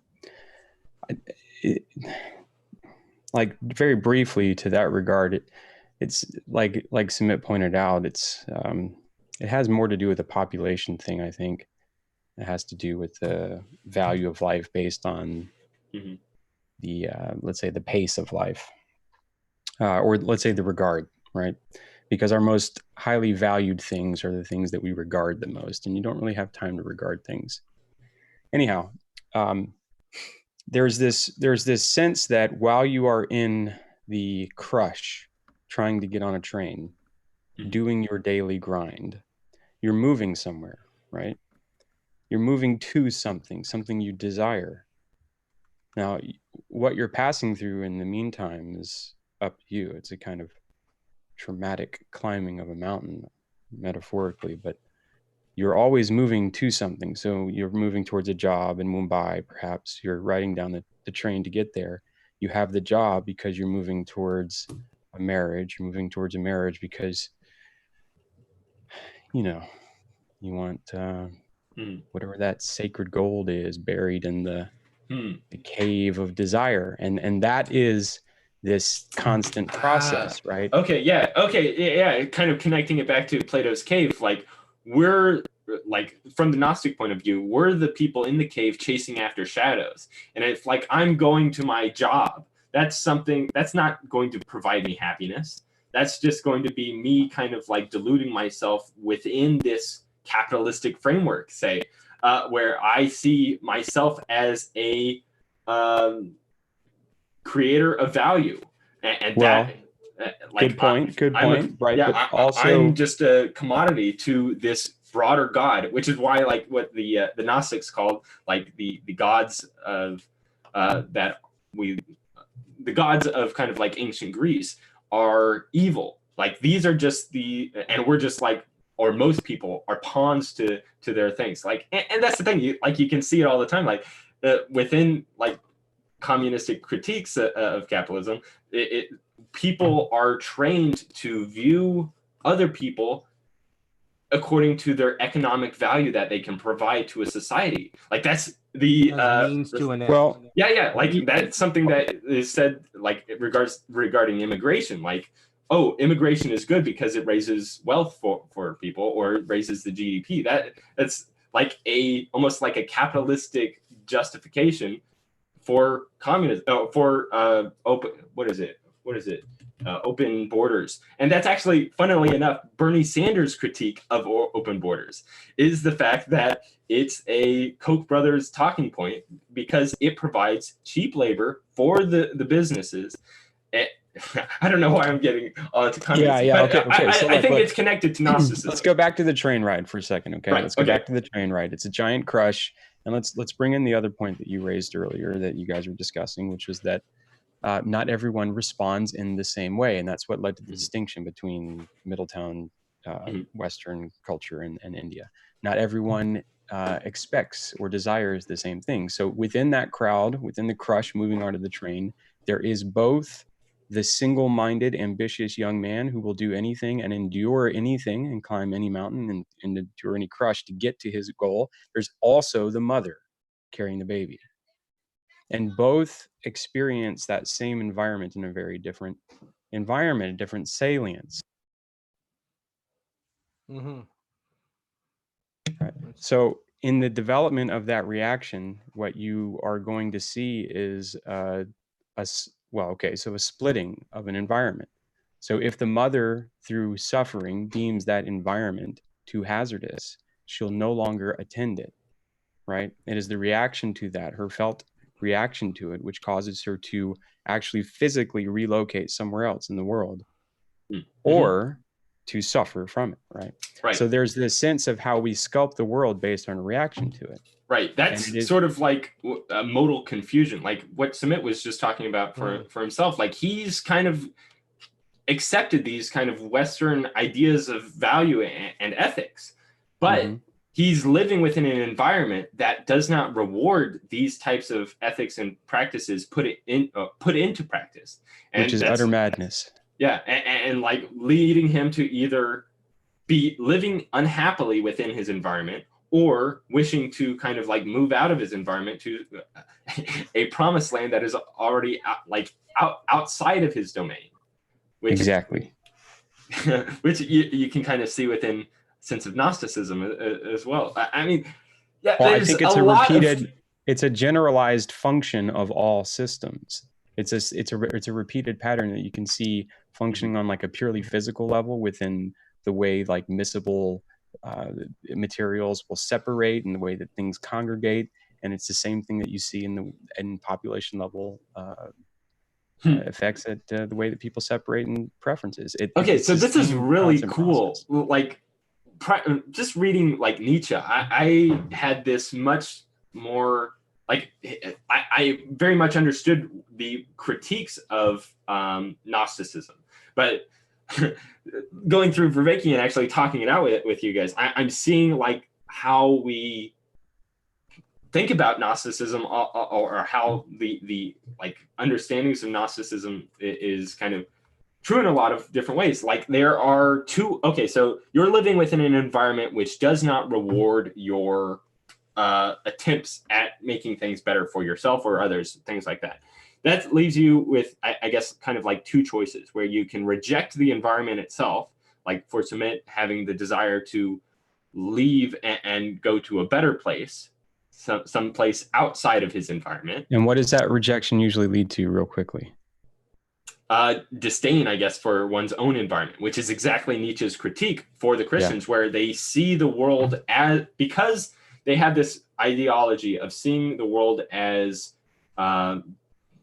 depressive. Well, it leads to our post-modernity situation, right? It leads to suicide. It leads to depression. Well, yeah, that's exactly his critique is because the fact that the Christians saw the world as something, or the world or our bodies as something as evil or corrupt or disgusting, it has made the world and our bodies something that is evil, corrupt, and disgusting. That is not a verbatim quote, but something very close to a verbatim quote from Nietzsche regarding kind of the Gnostic under modern Christianity that we see still today. Okay, and the other position you can take is sort of the Hebraic or like ancient Hebrew point of view, or the Nietzschean point of view, and say yes to everything. Yes, I live in this environment where some people might call it evil and stupid, but they're just evil and stupid.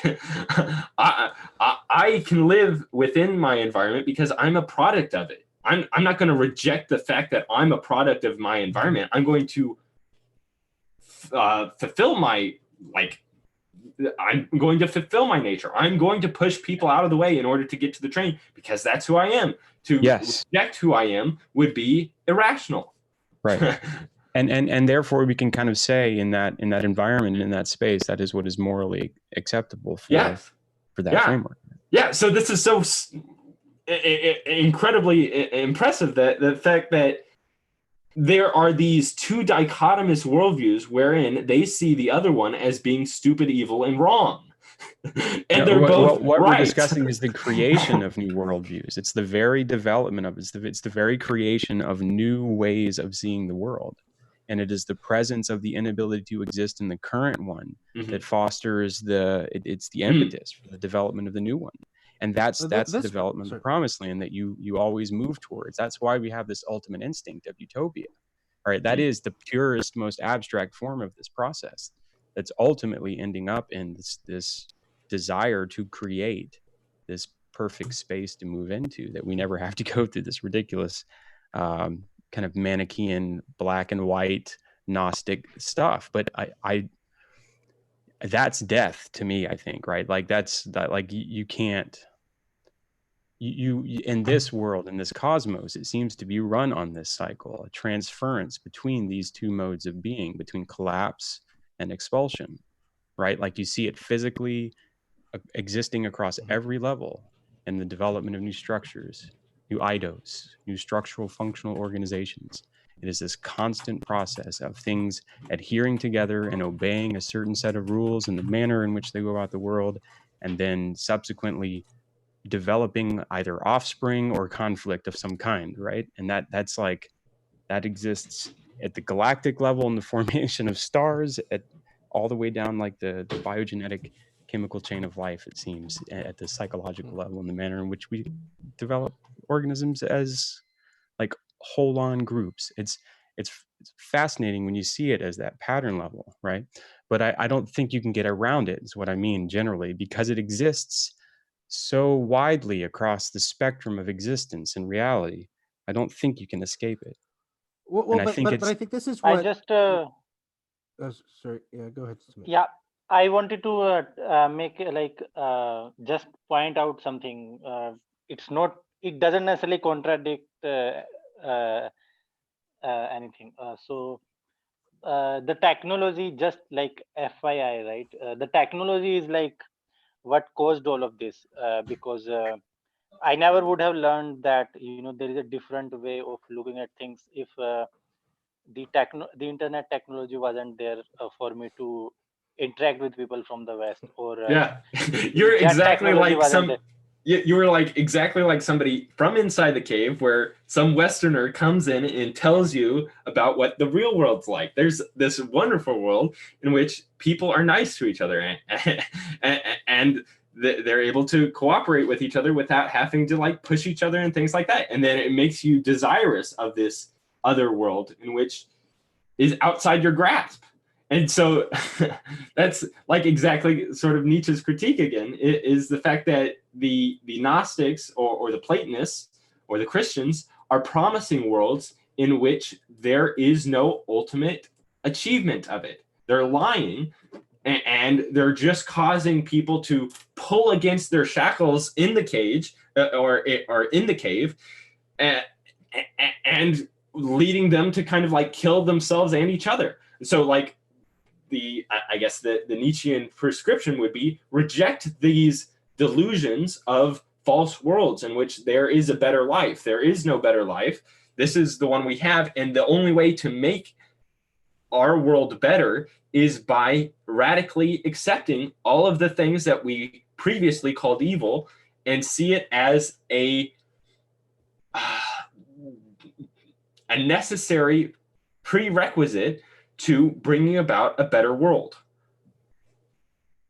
So can I? So let me jump in if I could. So I wanted to pick up on something. Well, on this point, but also what you were saying, John, a few minutes ago about seeing the other as stupid and evil. So first, let me preamble. So and bring it back to Vervaeke. So Vervaeke's talking about how the Gnostics sort of looked around, they seeing all the suffering, feeling trapped, and they saw this as evidence that whoever created this world was either stupid, evil, or both.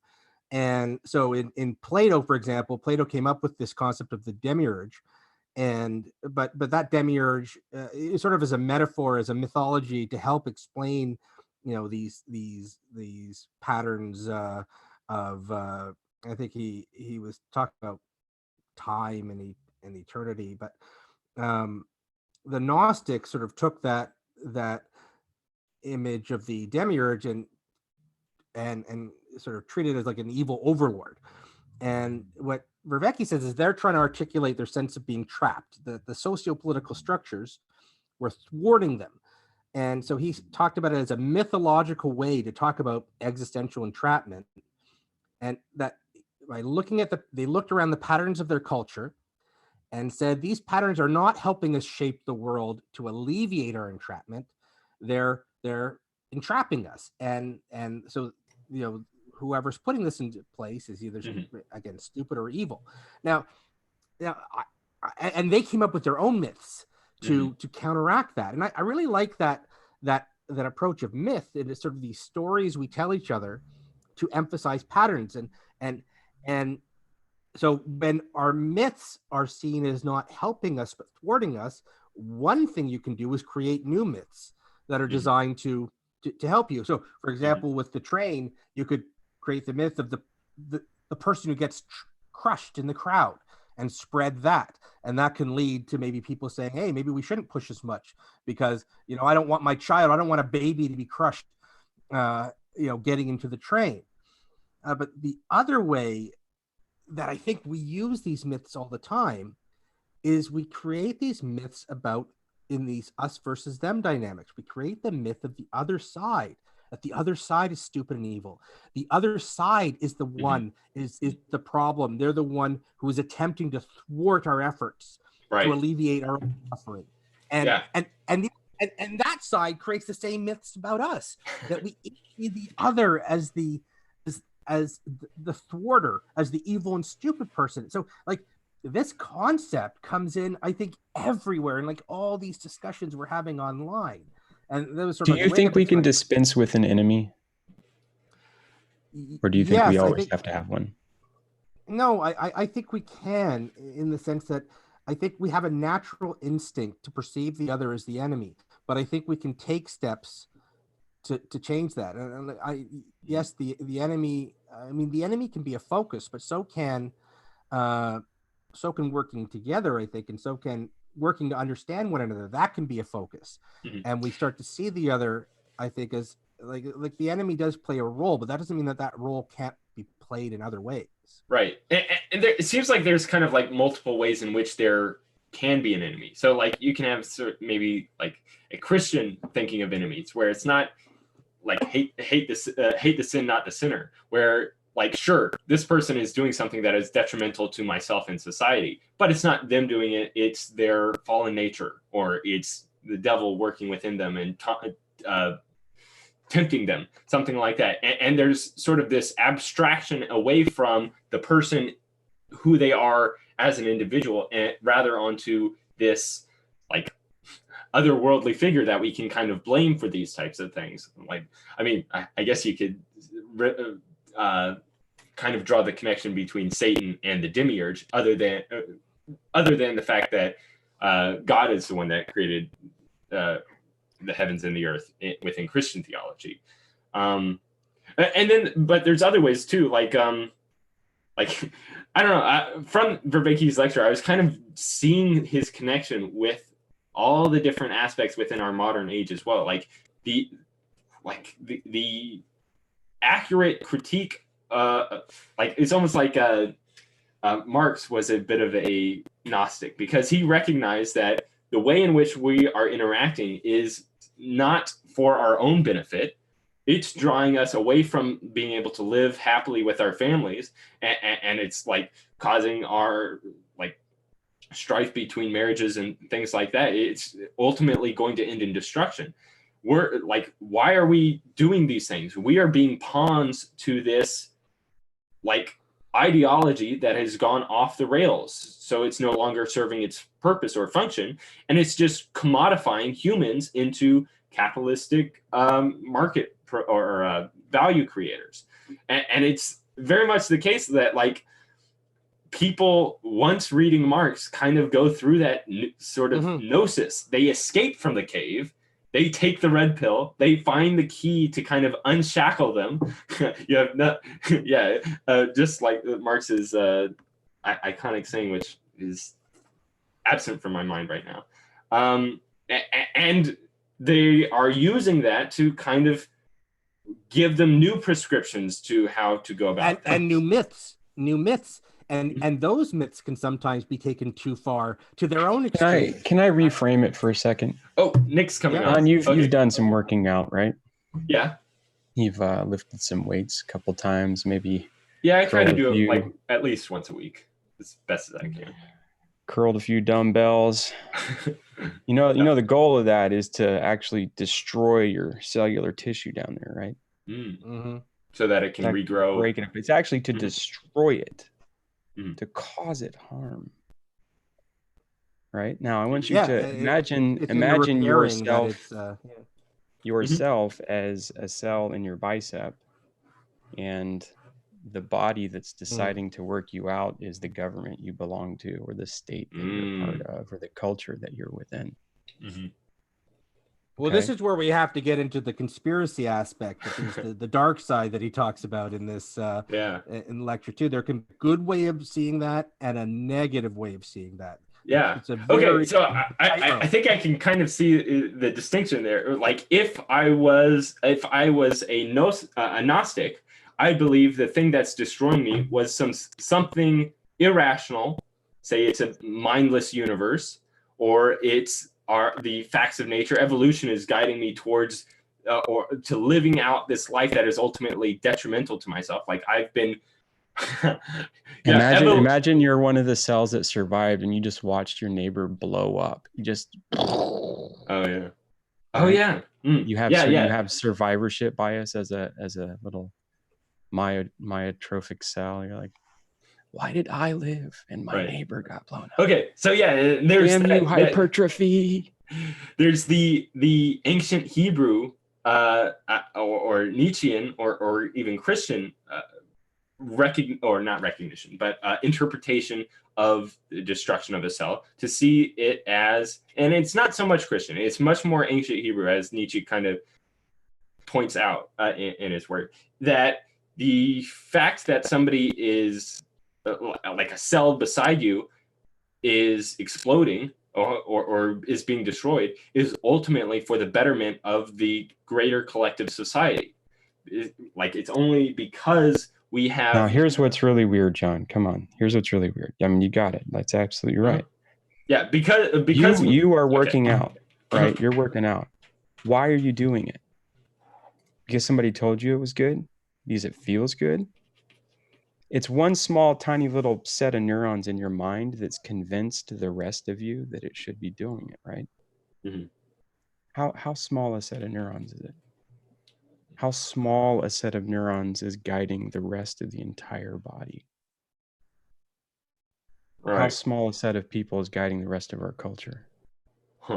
Okay, How so many of them exist in that so chain? If you think about people or societies or culture as sort of like this collective organism, or they are components to a larger thing, like the bad things that happen to them are ultimately for the will of the greater God that they are a component to. Or like, say, if I work out, I'm doing it not for the betterment of myself in this present moment, because I'm undergoing stress and pain and weariness by exercising.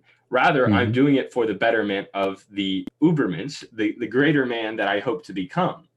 And it's because of the will of the Ubermensch, or the rational faculties that I have that are able to control my body, that cause this greater man to become, this promised land to be sort of achieved.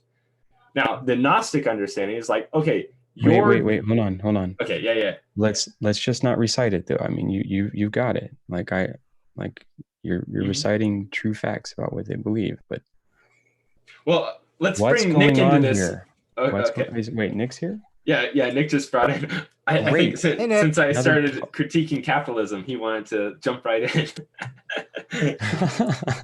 Wait, sorry, John. Can I just ask? Are you able to show it as a grid on the stream, or Yeah, I can. I think I had it originally where it was just showing you, and then by accident, I wanted it so it was showing our names. For the entire stream. Okay. I wanted it so that it was showing our names when we spoke. But yeah, I'll put it on. Yeah, I think it's grid now for Nick and you, since you're the only ones on camera. Hi, Nick. I can put my makeup on. Hi, everybody. So it'll only show Nick. It can't show the non-camera people right as well. Like yeah, grids. It's a quirk of Zoom. Okay. Yeah. So I don't know which one's better, but okay. Yeah, maybe the grid. Yeah. So two quick points, and I'll put my makeup on and add another thing and see what's it. All right. So 2 quick points. If there is some weird illusion thing going on with the whole Nietzschean Übermensch thing, and if there is some illusion going on with the notion of utopia or an ultimate ideal that we can realize within this lifetime, what is the nature of that, right? So what is it masking that is true, right? So because illusions are always some true thing, but seen incorrectly, right? Like, so your illusion is always you seeing something that is true, but you're seeing it improperly. So what is really true there culturally that's going on? I have an idea of that, let's say. And 2, in our current era, when somebody gets on Twitter and says, this store must be boycotted, and that motivates an entire army of people, like 200 people show up at the store, some of them get arrested, some of those cells burst, right? Some of those cells are lost in the aim of flexing the bicep with the gain of creating a better culture. So, all right. Okay, so that gives me a better understanding of what the Gnostics are trying to do is by rejecting, say, capitalism as a whole. That is like the necessary step to reshape society more towards our rational principles that we know, rather than letting kind of society be guided via our unguided passions or our nonsensical passions. We are ultimately destroying ourselves, where rather if we reshape society so that our passions are in alignment with what is good for society, then we can create that utopian vision, or we can create that and utopia. That's where the danger comes in, right? That's the danger. Like that's what the Nazis tried to do, and Vervaeke talks about this. That the dark side of Gnosticism is that when you think you see a pattern, sometimes this can lead to conspiracy theory, and that behind all this chaos and suffering, there really is an evil overlord, and it's the Jews, or it's the capitalist, or it's this group or that group, and that therefore you need, to reshape society can result in tyranny and result in terrible, in terrible atrocities. This desire for utopia. The thing is, if you hit utopia on the target, that's great. But most of the time, we don't. We miss, and that leads to a whole lot of enormous suffering. So the danger of what are we seeing the right pattern? And we have to be so careful in this when we think we see the pattern that's thwarting our growth and our suffering, that's keeping us in suffering. Yeah. You can exactly kind of see that. Like, okay, Mao was trying to bring society towards that utopia and underwent the Great Leap Forward, and it just like completely demolished it. Society. It's something that, like, I guess the Nietzschean critique is that it's ultimately going to kill itself because of that. And we got a comment in the chat from Betterment Project. Nice. So myths that cause harm to us and our society in the exercise way.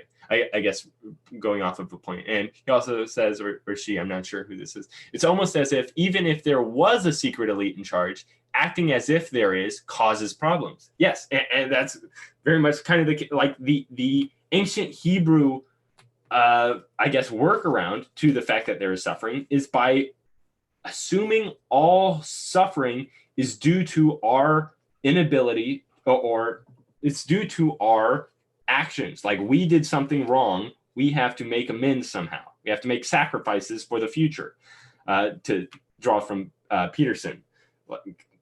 Rather than externalizing problems on, oh, it's the capitalist fault, it's Elon Musk's fault, it's Jeff Bezos's fault, or okay, those are it's the Jews' fault, anything like that. We are putting all blame on an external source, which, if it is an external source, we can kill off. That way, the source of all our problems is suddenly free, and that's what we'll need to kind of rebuild society. With the and this is quote. what Vervaeke points out. Gnosticism led to a lot of anti-Semitism because the evil overlord was the god of the OT. And what community worships the evil overlord, the god of the OT? The Jews. And this led to centuries of, or at least part of what led to centuries of anti-Semitism.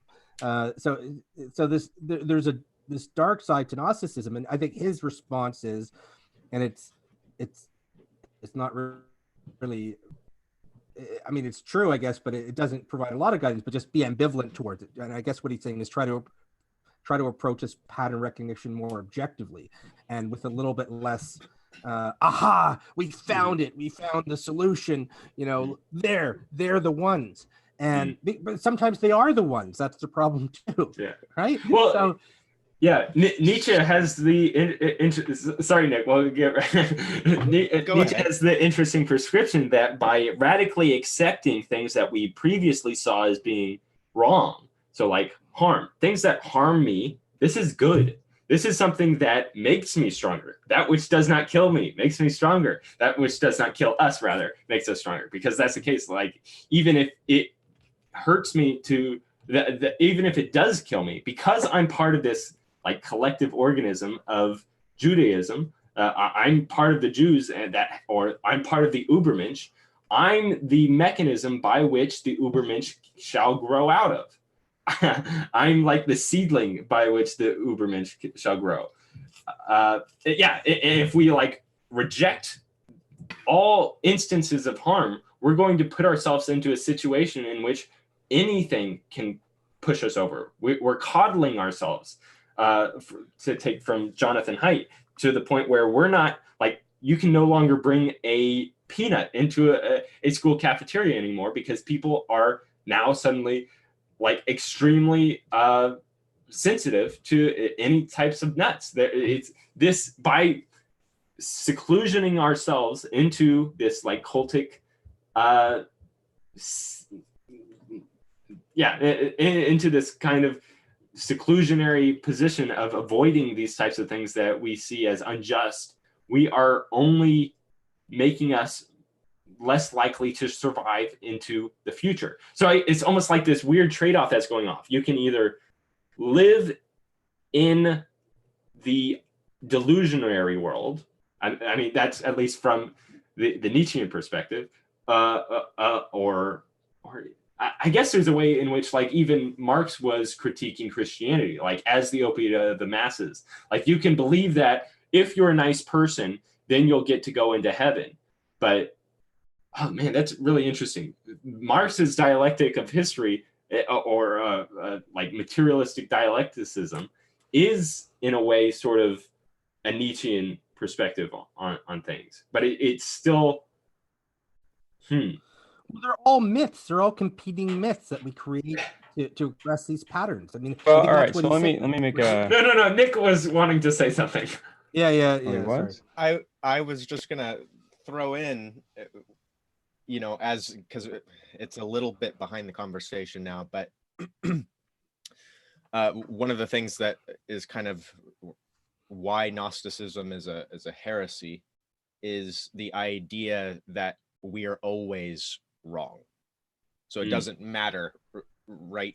It doesn't matter if you try and be a Gnostic in a more dispassionate way or a more passionate way, or like however you go about it, you're going to diverge off of the path. Right. So yeah, that's kind of the Gnostic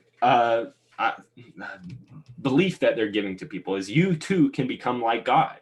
You can, in your all own of his power glory. is I think the key, because the Christian perspective has Gnostic elements to it. It's just that the process of theosis is one of surrender, not one of labor, right? It's not me doing it. It's me opening myself up to allow myself to be transformed, right? It's got a different shape to it.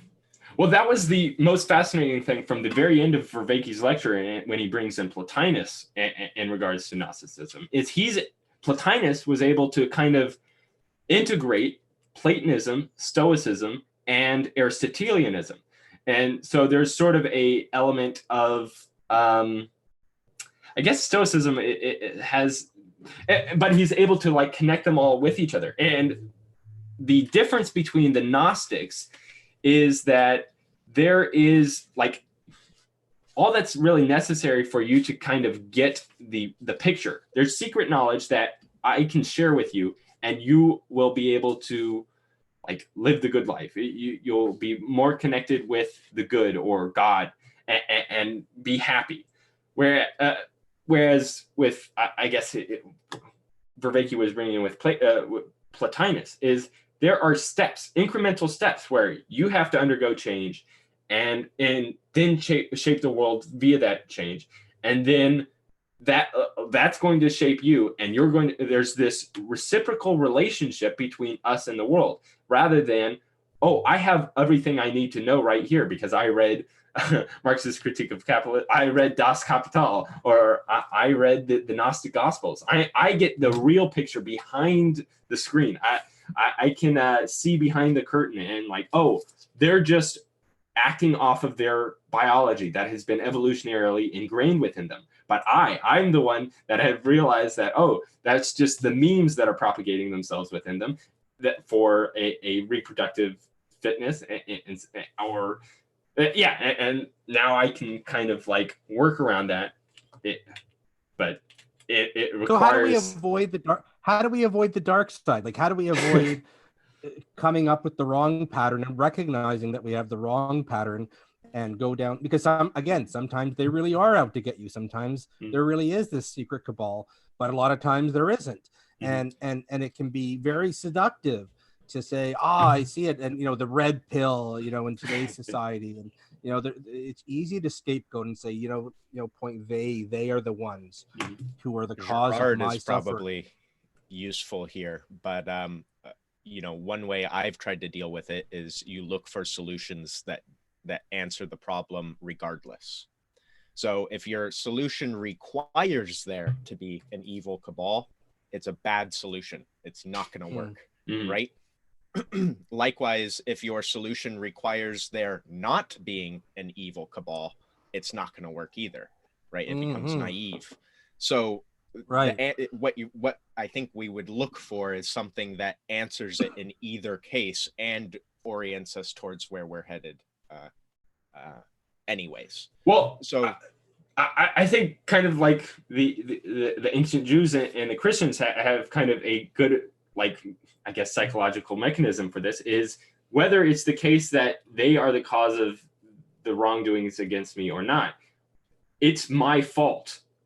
Especially within the Jewish understanding, like the Babylonians captured us. This is our fault. What can we do now to change this? Like, how can we interact with these people in such a way that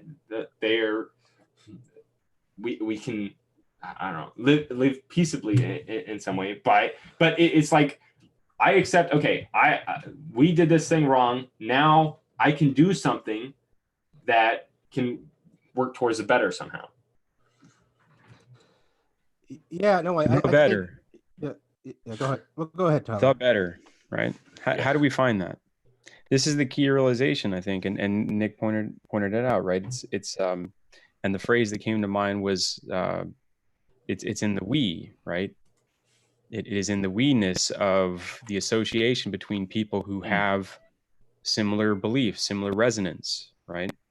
It's when you bring these two similar structures together that they produce something more than they have individually. That's this phenomenon of emergence that you see happening all the time, right? Where 2 or 3 molecules of water are gathered together in his name, they become wet, right?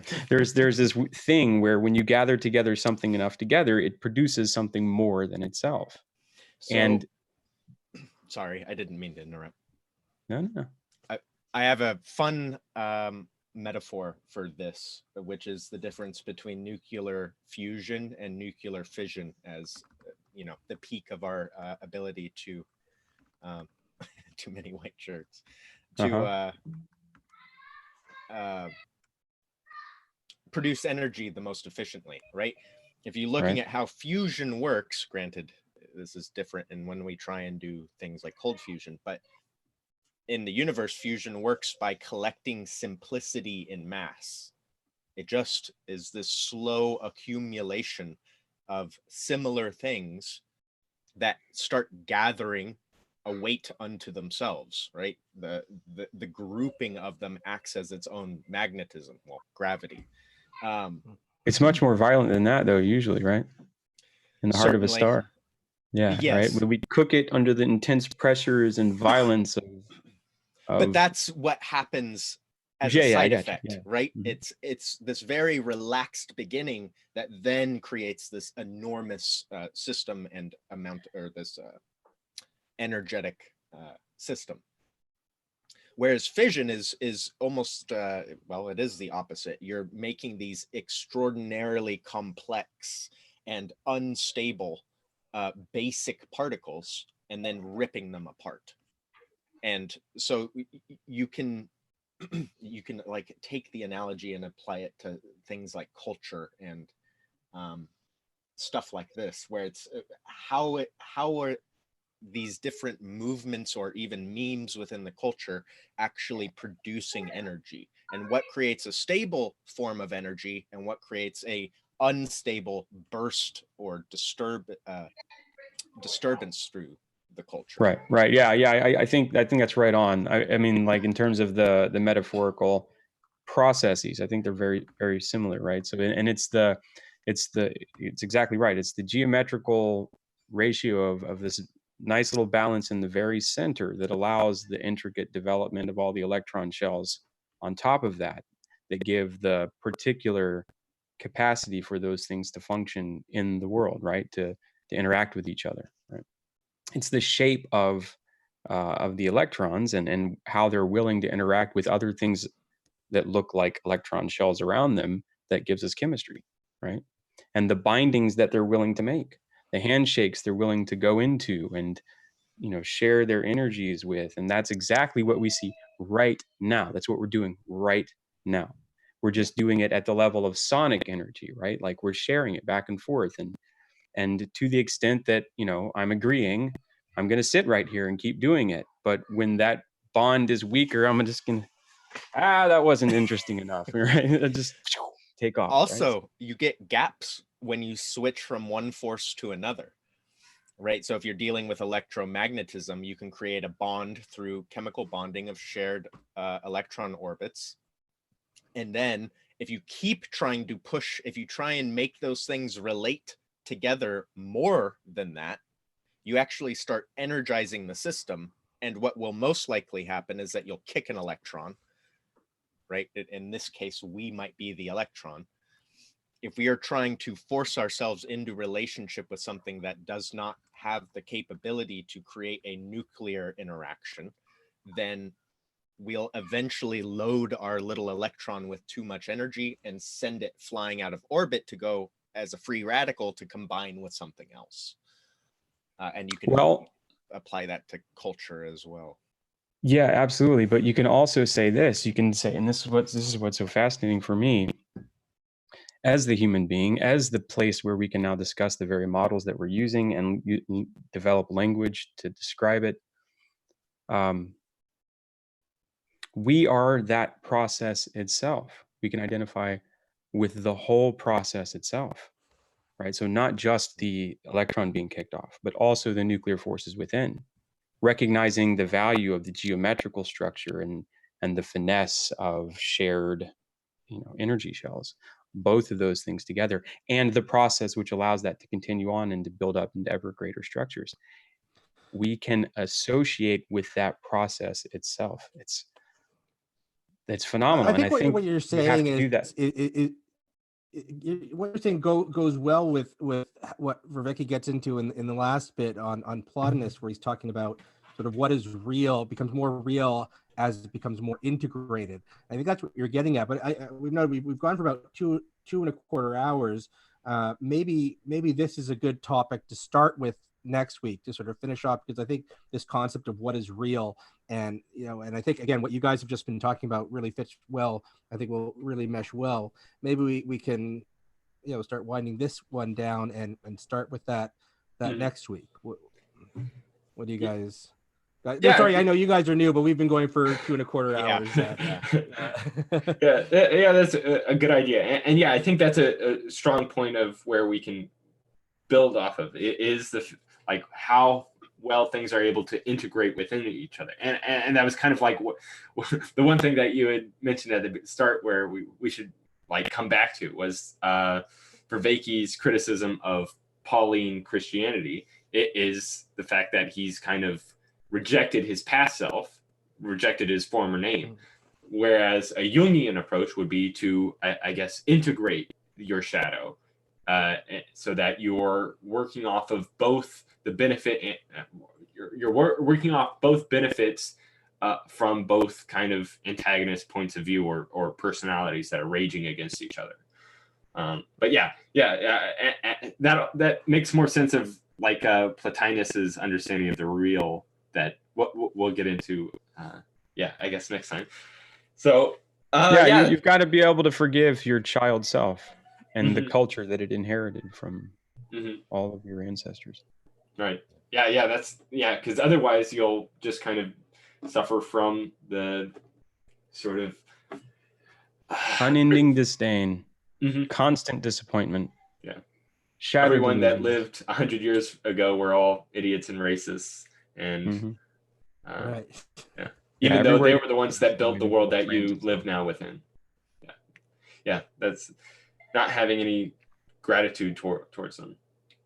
There is one thing that I don't know. This has been something I've been toying with. I actually debated somebody on Think Club's channel, and actually Pleasure Doubt helped me in producing it, was the idea of the simulation theory, which is kind of like coming forth in popularity somewhat. And it's funny too, because like the Matrix movie is Vervaeke points out as being a Gnostic kind of understanding.